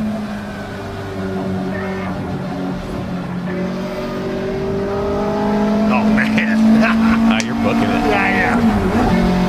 Yeah, people think it's like a celebrity race No. or something. It's not a go-kart. That is a... Oh, my goodness. Is this your car? You own it? Yeah. Yeah. Back there. Yeah, that's right. It's in the trailer, actually. It's got just got back, by the way. But this is what it looks like from inside the car. So I'm trying to tell everybody. It's scary. It's disorienting. Yeah, I like it. Yeah. It is. It's good that you don't think about anything, but Yeah. But this. All right, you can tell me if this guy's trying to take me out or not when I get along the side of him. Yeah. Oh, yeah, what he a gave piece a of little. shit. I don't think he saw me, or maybe he did. I don't. Overtaking this guy? Oh, this guy sees me. Yeah, he sees you. Almost ran you off the road right there. There's a little that, but someone was spun out on the track. He almost hit the guy on the track. But don't worry, I'll catch up to him. Oh, this is wild, man. Wow. I like this wind sound. This thing has good mileage, yeah? Yeah, good warranty, good mileage, good everything. Oh, man, what a race. Oh, it's fun. That was great. It's crazy, but it's good in that you don't think about anything. Yeah, during you're not that scared period. at all. Racing's so foreign to me. I watch F1, but yeah. Well, that is super fast. Yeah. This is not. This is only fast because the technology is so old and so bad. You know, I would tell people all the time. So we go, how fast do you go? I go, well, listen. When you get on a Southwest flight, you go 550 miles an hour, and you sit there and you drink a Miller Lite. But if I put you in a shopping cart and push you down a hill and you want 21 miles an hour, you'd be freaking the fuck out, right? Yeah. So I said it's a little more the shopping cart. Yeah. You know get what I it. mean? Yeah. That's the And that's the type of racing you do is what do you even call those cars? Those are no, I do everything. You do everything. But those are B sedans is what they call them. sedans. Which is this like little dinky BMW 2002s, Alfa Romeo GTAs and GTVs, like from the 60s, Datsun 510s. That's fun. Little shit boxy, Yeah. hollowed out cars. And everyone who drives them is a little bit nuts because they like that stuff. Like they like the little stuff that they can go they're nuts into, like, with. How you fixed up a carburetor or something like that. They're into not really caring how close they are to anybody. Okay. That's Gotcha. what, they don't really care if they're next to yeah. you. You know, like there's one guy I was behind for 3 laps, and I kept coming up right up on him, and he was like nudging me, and I was looking at his car, and I noticed it was damaged on that part of his car, and I was like, oh, this guy's done this. Oh man. They discourage you from making contact, but they don't give you any room to pass or anything like that.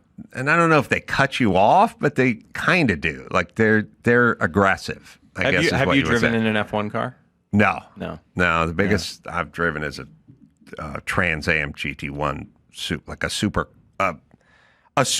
fast. Actually, probably has more horsepower than an F1 car. Wow. But yeah, because F1, I don't know, because they make a lot of rules with F1. Yeah. And I don't know what, you can look it up, Andrew, what a modern day F1 car has horsepower wise, but not as much as you might think. Like it's not they're light, unlimited. too. Yeah. It's a lot of aerodynamics and a lot of technology, but not unlimited horsepower. They limit it. Like a ZR1 street Corvette has more horsepower than a NASCAR does, because a NASCAR they limit you. You know, they do it. A modern F1 car produces 1,000 horsepower. Wow. That's what I was thinking. That's more. That's a lot. That's a lot more than I thought. I thought it'd be, I don't know, 600 to 700 100. But either way, the car I've had like 933 horsepower or something like that, which but it weighs a lot more than an NASCAR. So that's terrifying. And those cars don't have much horsepower; they just don't weigh anything. Yeah, that's the thing. Driving an old car is so fun. It's fun. Getting in an old, just a roaring shit box is just great. That's what I would love to drive if I could just drive that every day. It's just expensive. It gets you engaged. Yeah. It engages you. Like you can't text. Yeah. It's because you're so busy driving. I love, You know what I mean? Yeah. Yeah, and I agree. I don't think people get the experience of really driving. Like That's why really I think self-driving cars are never going to be ubiquitous. It's never going to be like everyone does self-driving cars because people love driving. Yeah, except for we're talking about the low testosterone, flatlining, but not everyone. 19-year-old porn addicted, but not beating off, just staring at porn all day. Yeah. You know, those dudes are happy to have their food delivered and their ass delivered somewhere else. Yeah. All right, break and then some news right after this. O'Reilly Auto Parts. Yeah, O'Reilly Auto Parts. They're in the business of keeping your car on the road, y'all. O'Reilly Auto Parts offers friendly, helpful service and the parts knowledge you need for all your maintenance and all your repairs. I always go to O'Reilly. I just got back from the track, so I had to do a lot of prep for those cars, and O'Reilly, well, that's where I go to get my parts. Always have. So whether you're a car aficionado or an auto novice, you'll find the employees at O'Reilly Auto Parts are knowledgeable, helpful, and best of all, friendly. Yeah, the guy held the door for me last time I was walking out of that place, and he worked there. Stop by O'Reilly Auto Parts today, or you can visit us online at O'ReillyAuto.com/Adam. That's O'ReillyAuto.com/Adam. Select Quote. Time for some life talk, life insurance talk, that is. Look, you probably have it, but you don't know what you're actually paying for, do you? And how much is your coverage? Well, odds are you're paying too much for too little coverage. And here's the scary one. If you get life insurance through work and you get laid off, you could be covered for nothing. Kind of like buying a parachute that only works Monday through Friday. You do all your skydiving on the weekends. That's why I'm heading to Select Quote to sort mine out. That's right. They're the pros. They've been at this for over 40 years, helping over 2 million Americans secure more than $700 billion in coverage.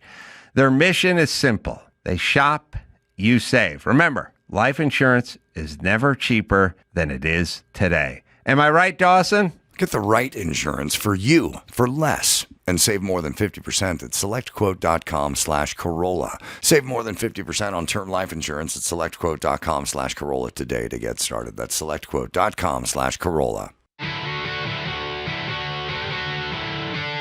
It's time to check Adam's voicemail. Hello, Mr. Carolla. This is Jade, 36, single from Phoenix. I just had to call to tell you before I forget. Everything you say is genuine and dripping with thought, intellect, and literacy. You're doing the Lord's work out there. I'm a new fan. Just discovered you within the last year, and everything you say is just, you read my mind. You can leave us a message at 888-634-1744. Thank you. That felt good. I wanted to, well, you got the news. We'll get to this stuff tomorrow. Go ahead. All right. Well, first up, MSNBC gets mercilessly mocked for changing its name to MS Now. Yeah. MS Paint, I think, did this logo. Yeah, people are really cracking up about it, calling it most surely no one watching. Oh, I thought it. Rebrand. That thing was confusing to me. It's like MS is multiple sclerosis to me. Like that person suffers from MS, you know, and then it's MS Now. Sounds weird. They stole my website name, Mayhem Now. That's right. Oh. My source news, opinion. It looks world. like AARP. Yeah, it does. Yeah. I mean, look, it's never a good sign, but it doesn't not have to work. You know, Kentucky Fried Chicken was not doing great 25 years ago, and then they just went with KFC, and now they seem to be doing better. You know, there's a lot of stuff. A lot of stuff went to the initialized version of themselves, which is kind of weird. It's a conceit that your old brand has run out of steam, and then they initialize them. I'm trying to think what else besides KFC. It happened a lot in the I see what you're 90s saying. where Yeah. everybody rebranded to their initials only. Right, I know what right, you're talking about. right. There's a F1. movement. Yeah. Right. Yeah. I mean, the ones who did it right was the International House of Pancakes, Yeah, because they had yes. IHOP and they had an acronym, and they were kind of both at the same time. And then, TCBY. Oh, my buddy Yeah. has a show called The Drive Fast, All Gas.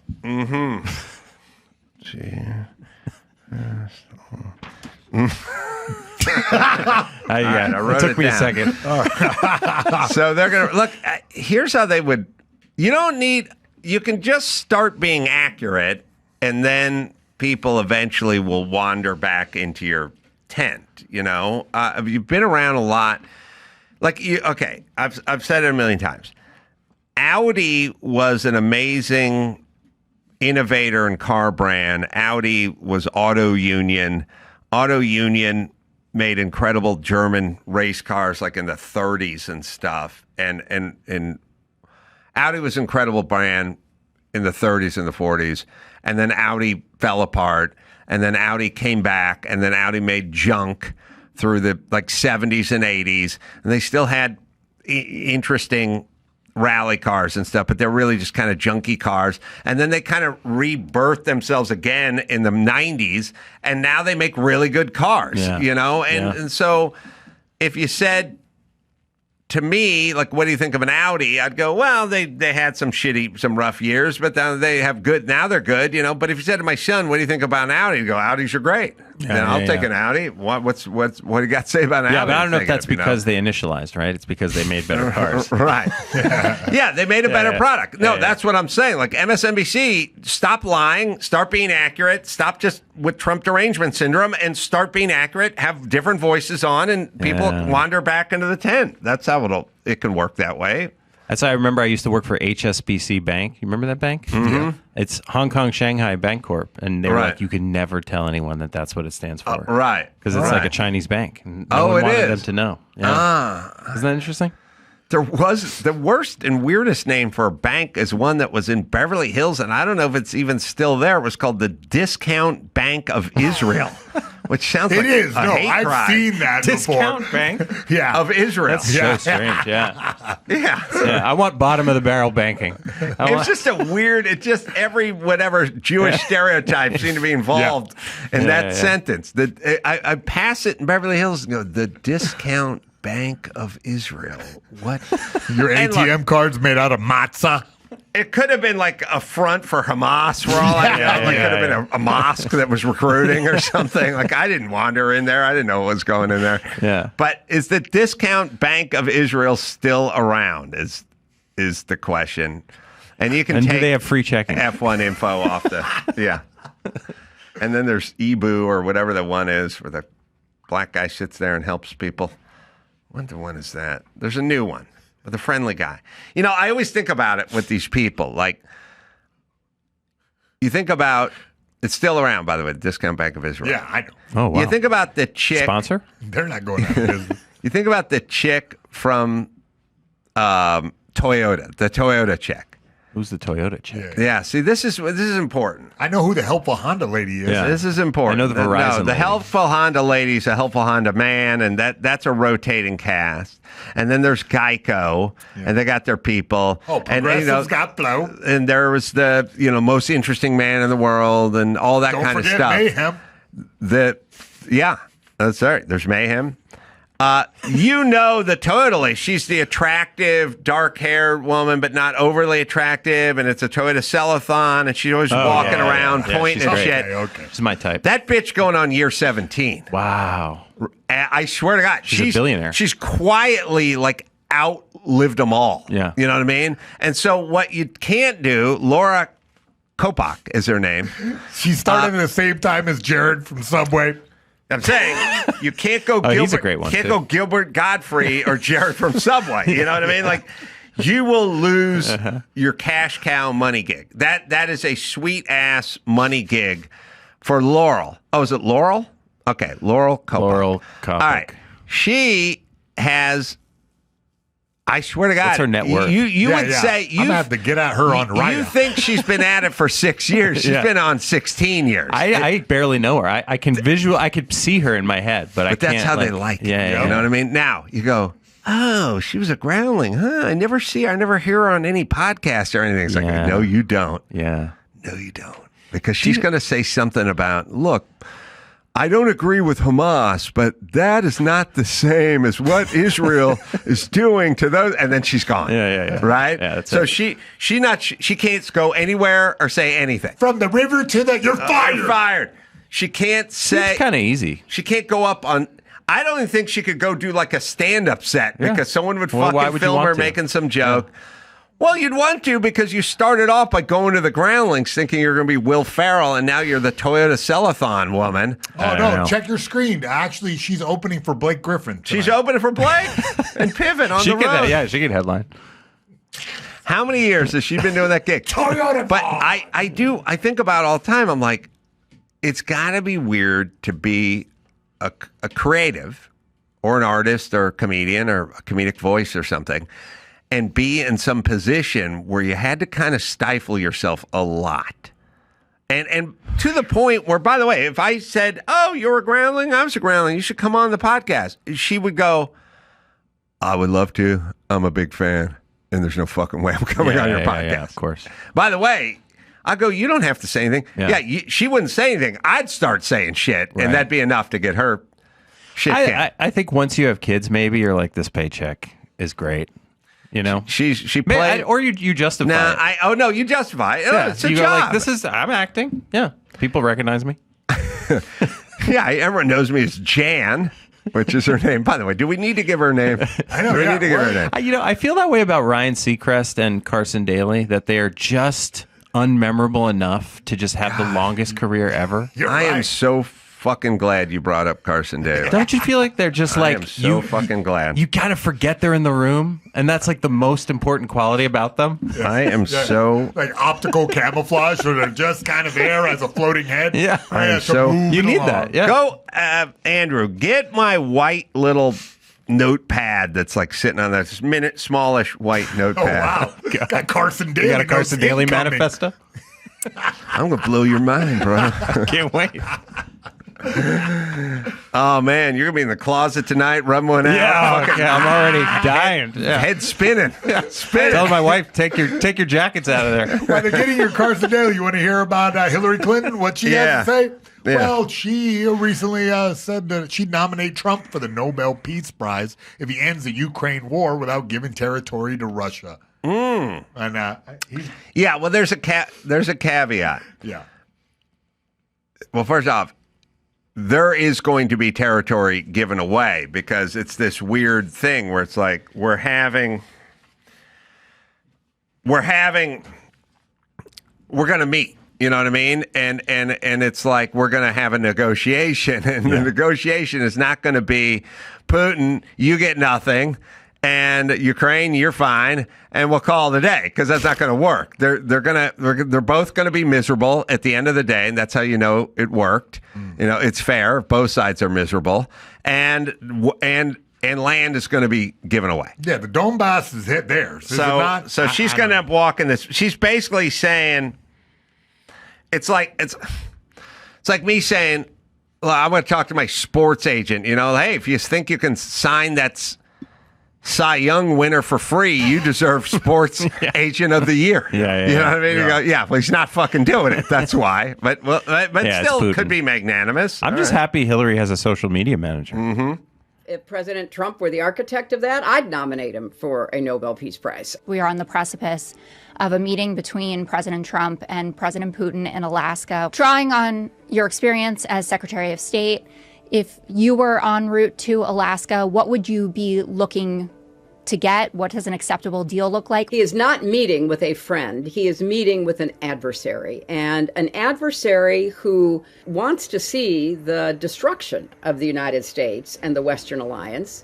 But if he could bring about the end to this terrible war, where Putin is the aggressor, invading a neighbor country, trying to change the borders, if he could end it without putting Ukraine in a position where it had to concede its territory to the aggressor, had to, in a way, validate Putin's vision of greater Russia, but instead could really stand up to Putin to make it clear there must be a ceasefire, there will be no exchange of territory, and that over a period of time, Putin should be actually withdrawing from the territory he seized in order to demonstrate good faith efforts, let us say. Good enough.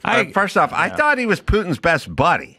I don't know these. According to Hillary Clinton, he's not meeting with an adversary. He's meeting with a cat's paw. He's meeting with his friend. The guy does all the bidding. Remember, he's in Putin's back pocket. Remember that, Hillary? She changed it up, though. Yeah. She said that he's an adversary. But what? They're She had a whole acquaintances. dossier made saying that he was worked for Putin. So, okay. So she's changed it. All right. I wrote down, this is a weird thing. It's a weird thing. So I had my little notepad and I was like making all these little notes as I was driving in. Now, my notes aren't that detailed because I do it while I'm driving a car.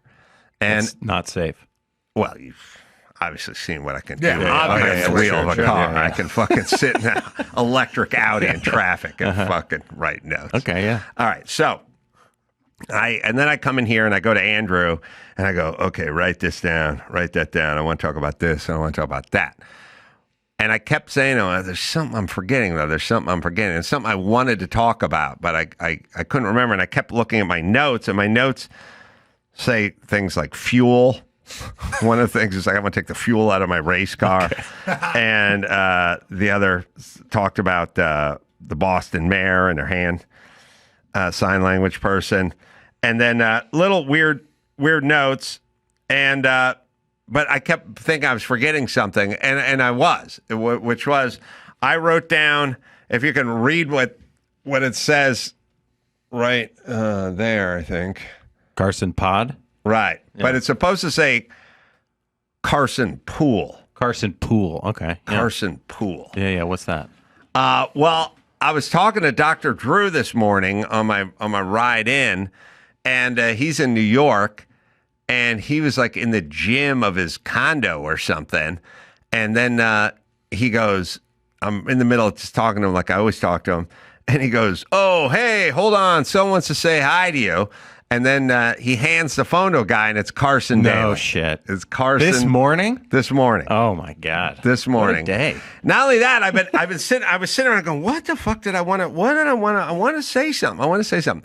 So then I talked to Carson, who's an old friend, and I go, are you still in the Palisades? And he goes, no, we sold that place. I'm out in New York and blah, blah, blah. He goes, but I hear you all the time talking about my double-holed pool, and I love it. And I said, that pool of yours that you built in the Palisades is just a perfect metaphor for California. And he goes, oh, I love that story. I love when you tell the story. And so I said, yeah, okay. And then I wrote Carson Pool because I wanted to remind myself. And then it completely spazzed out because Carson Pool, I thought was like a baseball player or something. Like Carson Pool, who did he play for? Great name. Yeah, I didn't write. I think I'll remember, but I need to write Carson Daly. It Pool sounds like or a brand like of above grounds. Carson Pool. Get yourself a Carson Pool now. That's right. So I was... when Carson, I was a contractor, so when Carson was, when anyone's building something, they always would come to me and cry on my shoulder about how much everything cost or what it was. But he's building this house in the Palisades, and years ago, and then it announces to me like, oh, the codes and the red tape and the planning commission and coastal commission. He's like, oh, it's fucking. So anybody who has to do it hates the government immediately because they realize how greedy they are and how all encumbering there. Like they just get up in your grill and they fuck your shit up, and it takes years and it costs thousands in permits. And whoever's getting rent control fucking loves the government, but the people who have to build shit hate the government of California, not of Texas, but of California. They fucking hate them. Anyone who owns anything, builds anything, runs a business, they all hate California. They hate the government because all they do is get in the way and ask for money, and they're arrogant, and their attitude is fucking horrible, and they're essentially stifling because people give up. Like they go, fuck it. Give me my pool. Joel McHale never built a pool because it was like, fuck it, I can't do anymore. I can't deal with this anymore. He literally just uses neighbor's pool. So Carson was explaining to me that he had to build a pool in his backyard in the Palisades, and because he was in the Palisades and the Coastal Commission, he had to build a double-hulled pool. It had to have 2 pools in one. What? He had to have a pool, and a pool is you dig a hole with a bobcat, then you put a bunch of rebar in the shape of the pool, spaced out from the dirt like 6 inches or 4 inches, and then you come in there and you spray it with gunite, which is lightweight concrete, and then they trowel it all down, and that's your pool. It's a cement shell 6 inches thick that sits in a, and then it gets plastered, and then it gets painted or whatever. Sure, yeah. And that's what a pool is. Yeah, I got it. Well, and then you put water in it, bro. No, I'm with you, man. Marco, I've seen pools. Yeah. You got it. I'm with you. So then, but because of the Coastal Commission, you have to do a pool, as just described, and then you have to build an inner pool inside of that pool in case any water gets out of your pool, it doesn't get into the groundwater. What? Yeah, what? Now, What guess does how... that mean? Isn't that just a thicker pool? No, because, after the Exxon Valdez busted open and spilled all the oil in the Puget Sound or Alaskan Sound, whatever it was, the Sound, then someone said, we need to have double-hulled tankers. Hulled. Oh, Hulled. I thought you said hold. Yeah, hulled. Hulled. I got you. Double-hulled tankers so they can't run aground and leak. Uh-huh. All right, so then the Coastal Commission said, we must have double-hulled pools. Now, it's not one thick pool. I don't think it is. I mean, Andrew, you can look it up, but no one has ever built this in Texas or Florida. Pools. You build 2 pools, but the one pool,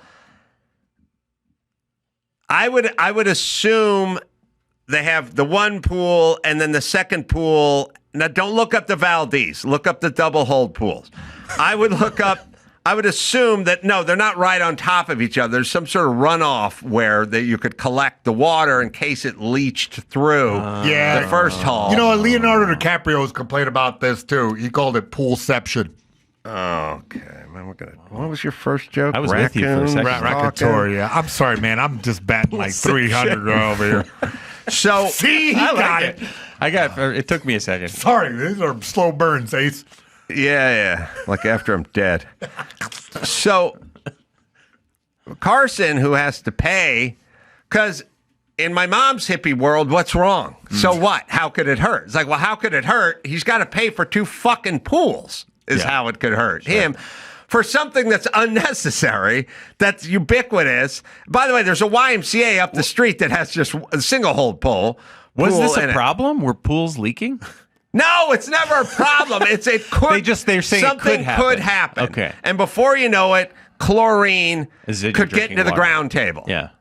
But chlorine is already in my drinking water. Sure. But okay, With here's a the bunch whole. of other But stuff. this is all right. This is the Palisades. That's okay. wild. Yeah. This is what they're focused on, right? Now, they want you to have a double-hulled pool, but their single-hulled reservoir doesn't have any water in it. And then the fire hits, and there's no water to put it out, and the fucking place burns to the ground, and millions of metric tons of carbon are put into the air, and then it fucking rains 2 weeks later, and all of the toxic burnt trash and all of the furniture and all of the paint and all the automobiles and the Teslas and the batteries and everything that was on the fucking hill washes right down the street and right into the Pacific Ocean. So, Carson Daly swimming pool. How did that factor in really into this equation? So what you guys did is you focused full time on his swimming pool, but you didn't focus on deforestation or having your reservoirs up and repaired or having a fire department that was in place and competent. You didn't focus on any of that. You spent all your time on Carson and his pool, and now Carson's pool made it through the fire, but none of his neighbors did. And all of the fucking, every piece of furniture, carpet, every piece of nylon, every rubber hose on every car, and every fucking toxic thing in their house has been melted, liquefied, and ran to the sea and is now killing all the turtles down there. So, did you get your wish, Coastal Commission? I don't think so. If your goal wasn't having toxins in the sea, I would say focus on the mayor and the governor managing the forest and keeping the reservoirs filled versus Carson Daly in his swimming pool. But he still has a pool. He sold the house. That's the worst part. I know. Carson loves that story. Were you ever in that pool? No, but I'm going tonight, bro. You're going tonight? We're going right now. No, we have to wait till the sun goes down. Okay. I don't know who sold the house. Yeah, that's true. So, what is a double hole pool, by the way, Andrew? You got something? Something on that We're screen? still looking.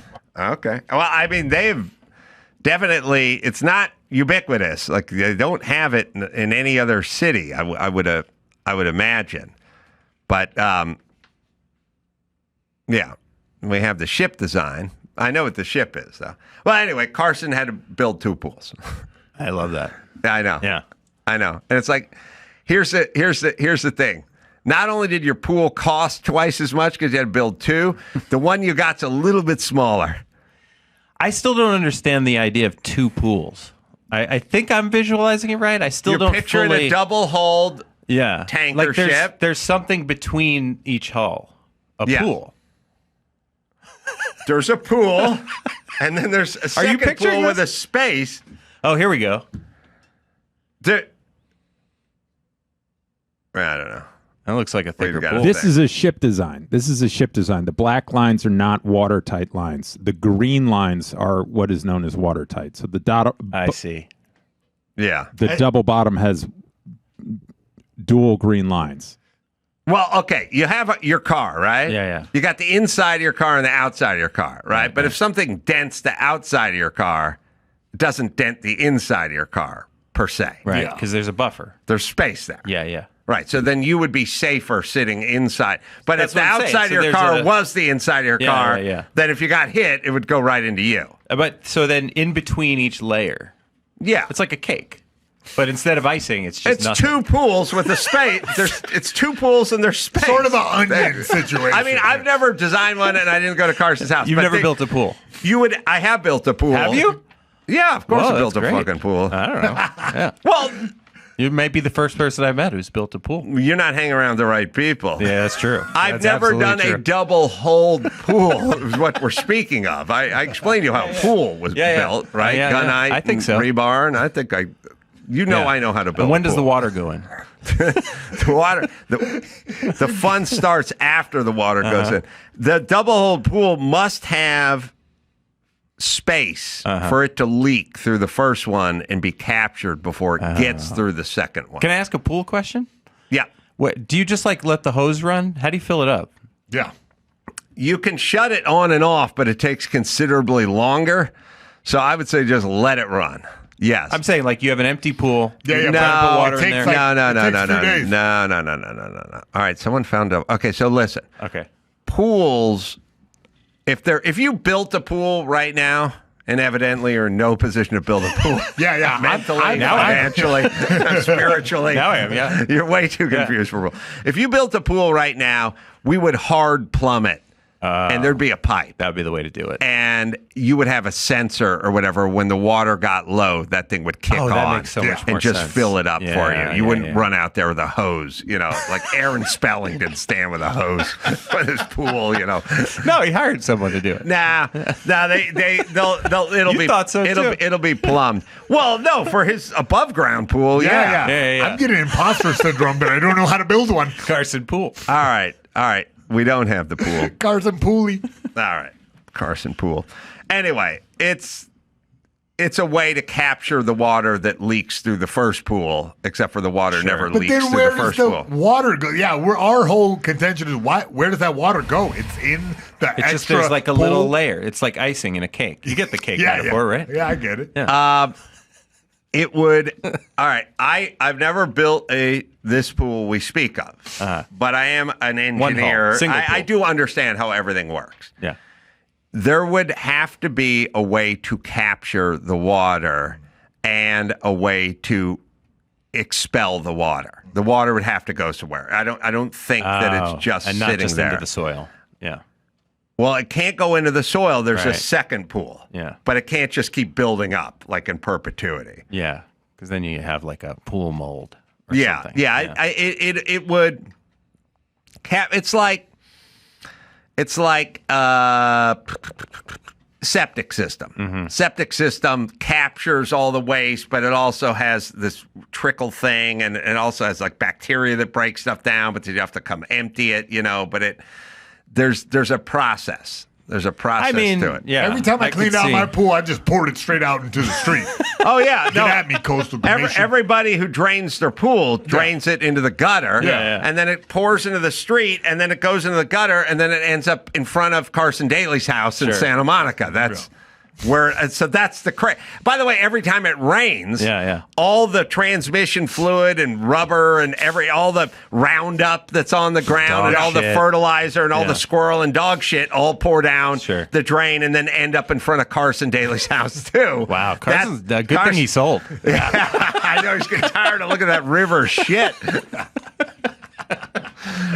But it is funny. You were just denigrating Carson. I did not denigrate him. You denigrated. No. I was saying his superpower is just being forgettable. Yeah. I would love to have that I power. fully denigrated him. Your superpower is not caring, bro. Wait a minute. Is that really a superpower? I don't know. At some point, it could be if you're making a ton of money out of it. No, Carson's great, and he's a super great, nice yeah. guy, and he's a lovely guy. He's a lovely guy. So hopefully he'll be out here in September doing The Voice or something. We'll get him on the here. show. Yeah. Let's get him on the show. Get him forgettably on the show. All right, we're done with your news, man. God bless even it. if you're not. Thanks for listening.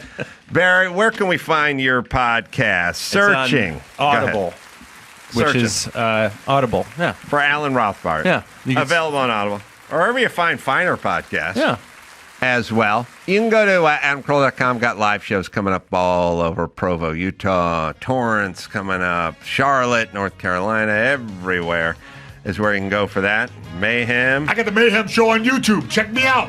So, till next time, Adam Carolla for Barry Rothbart and Mayhem saying mahalo.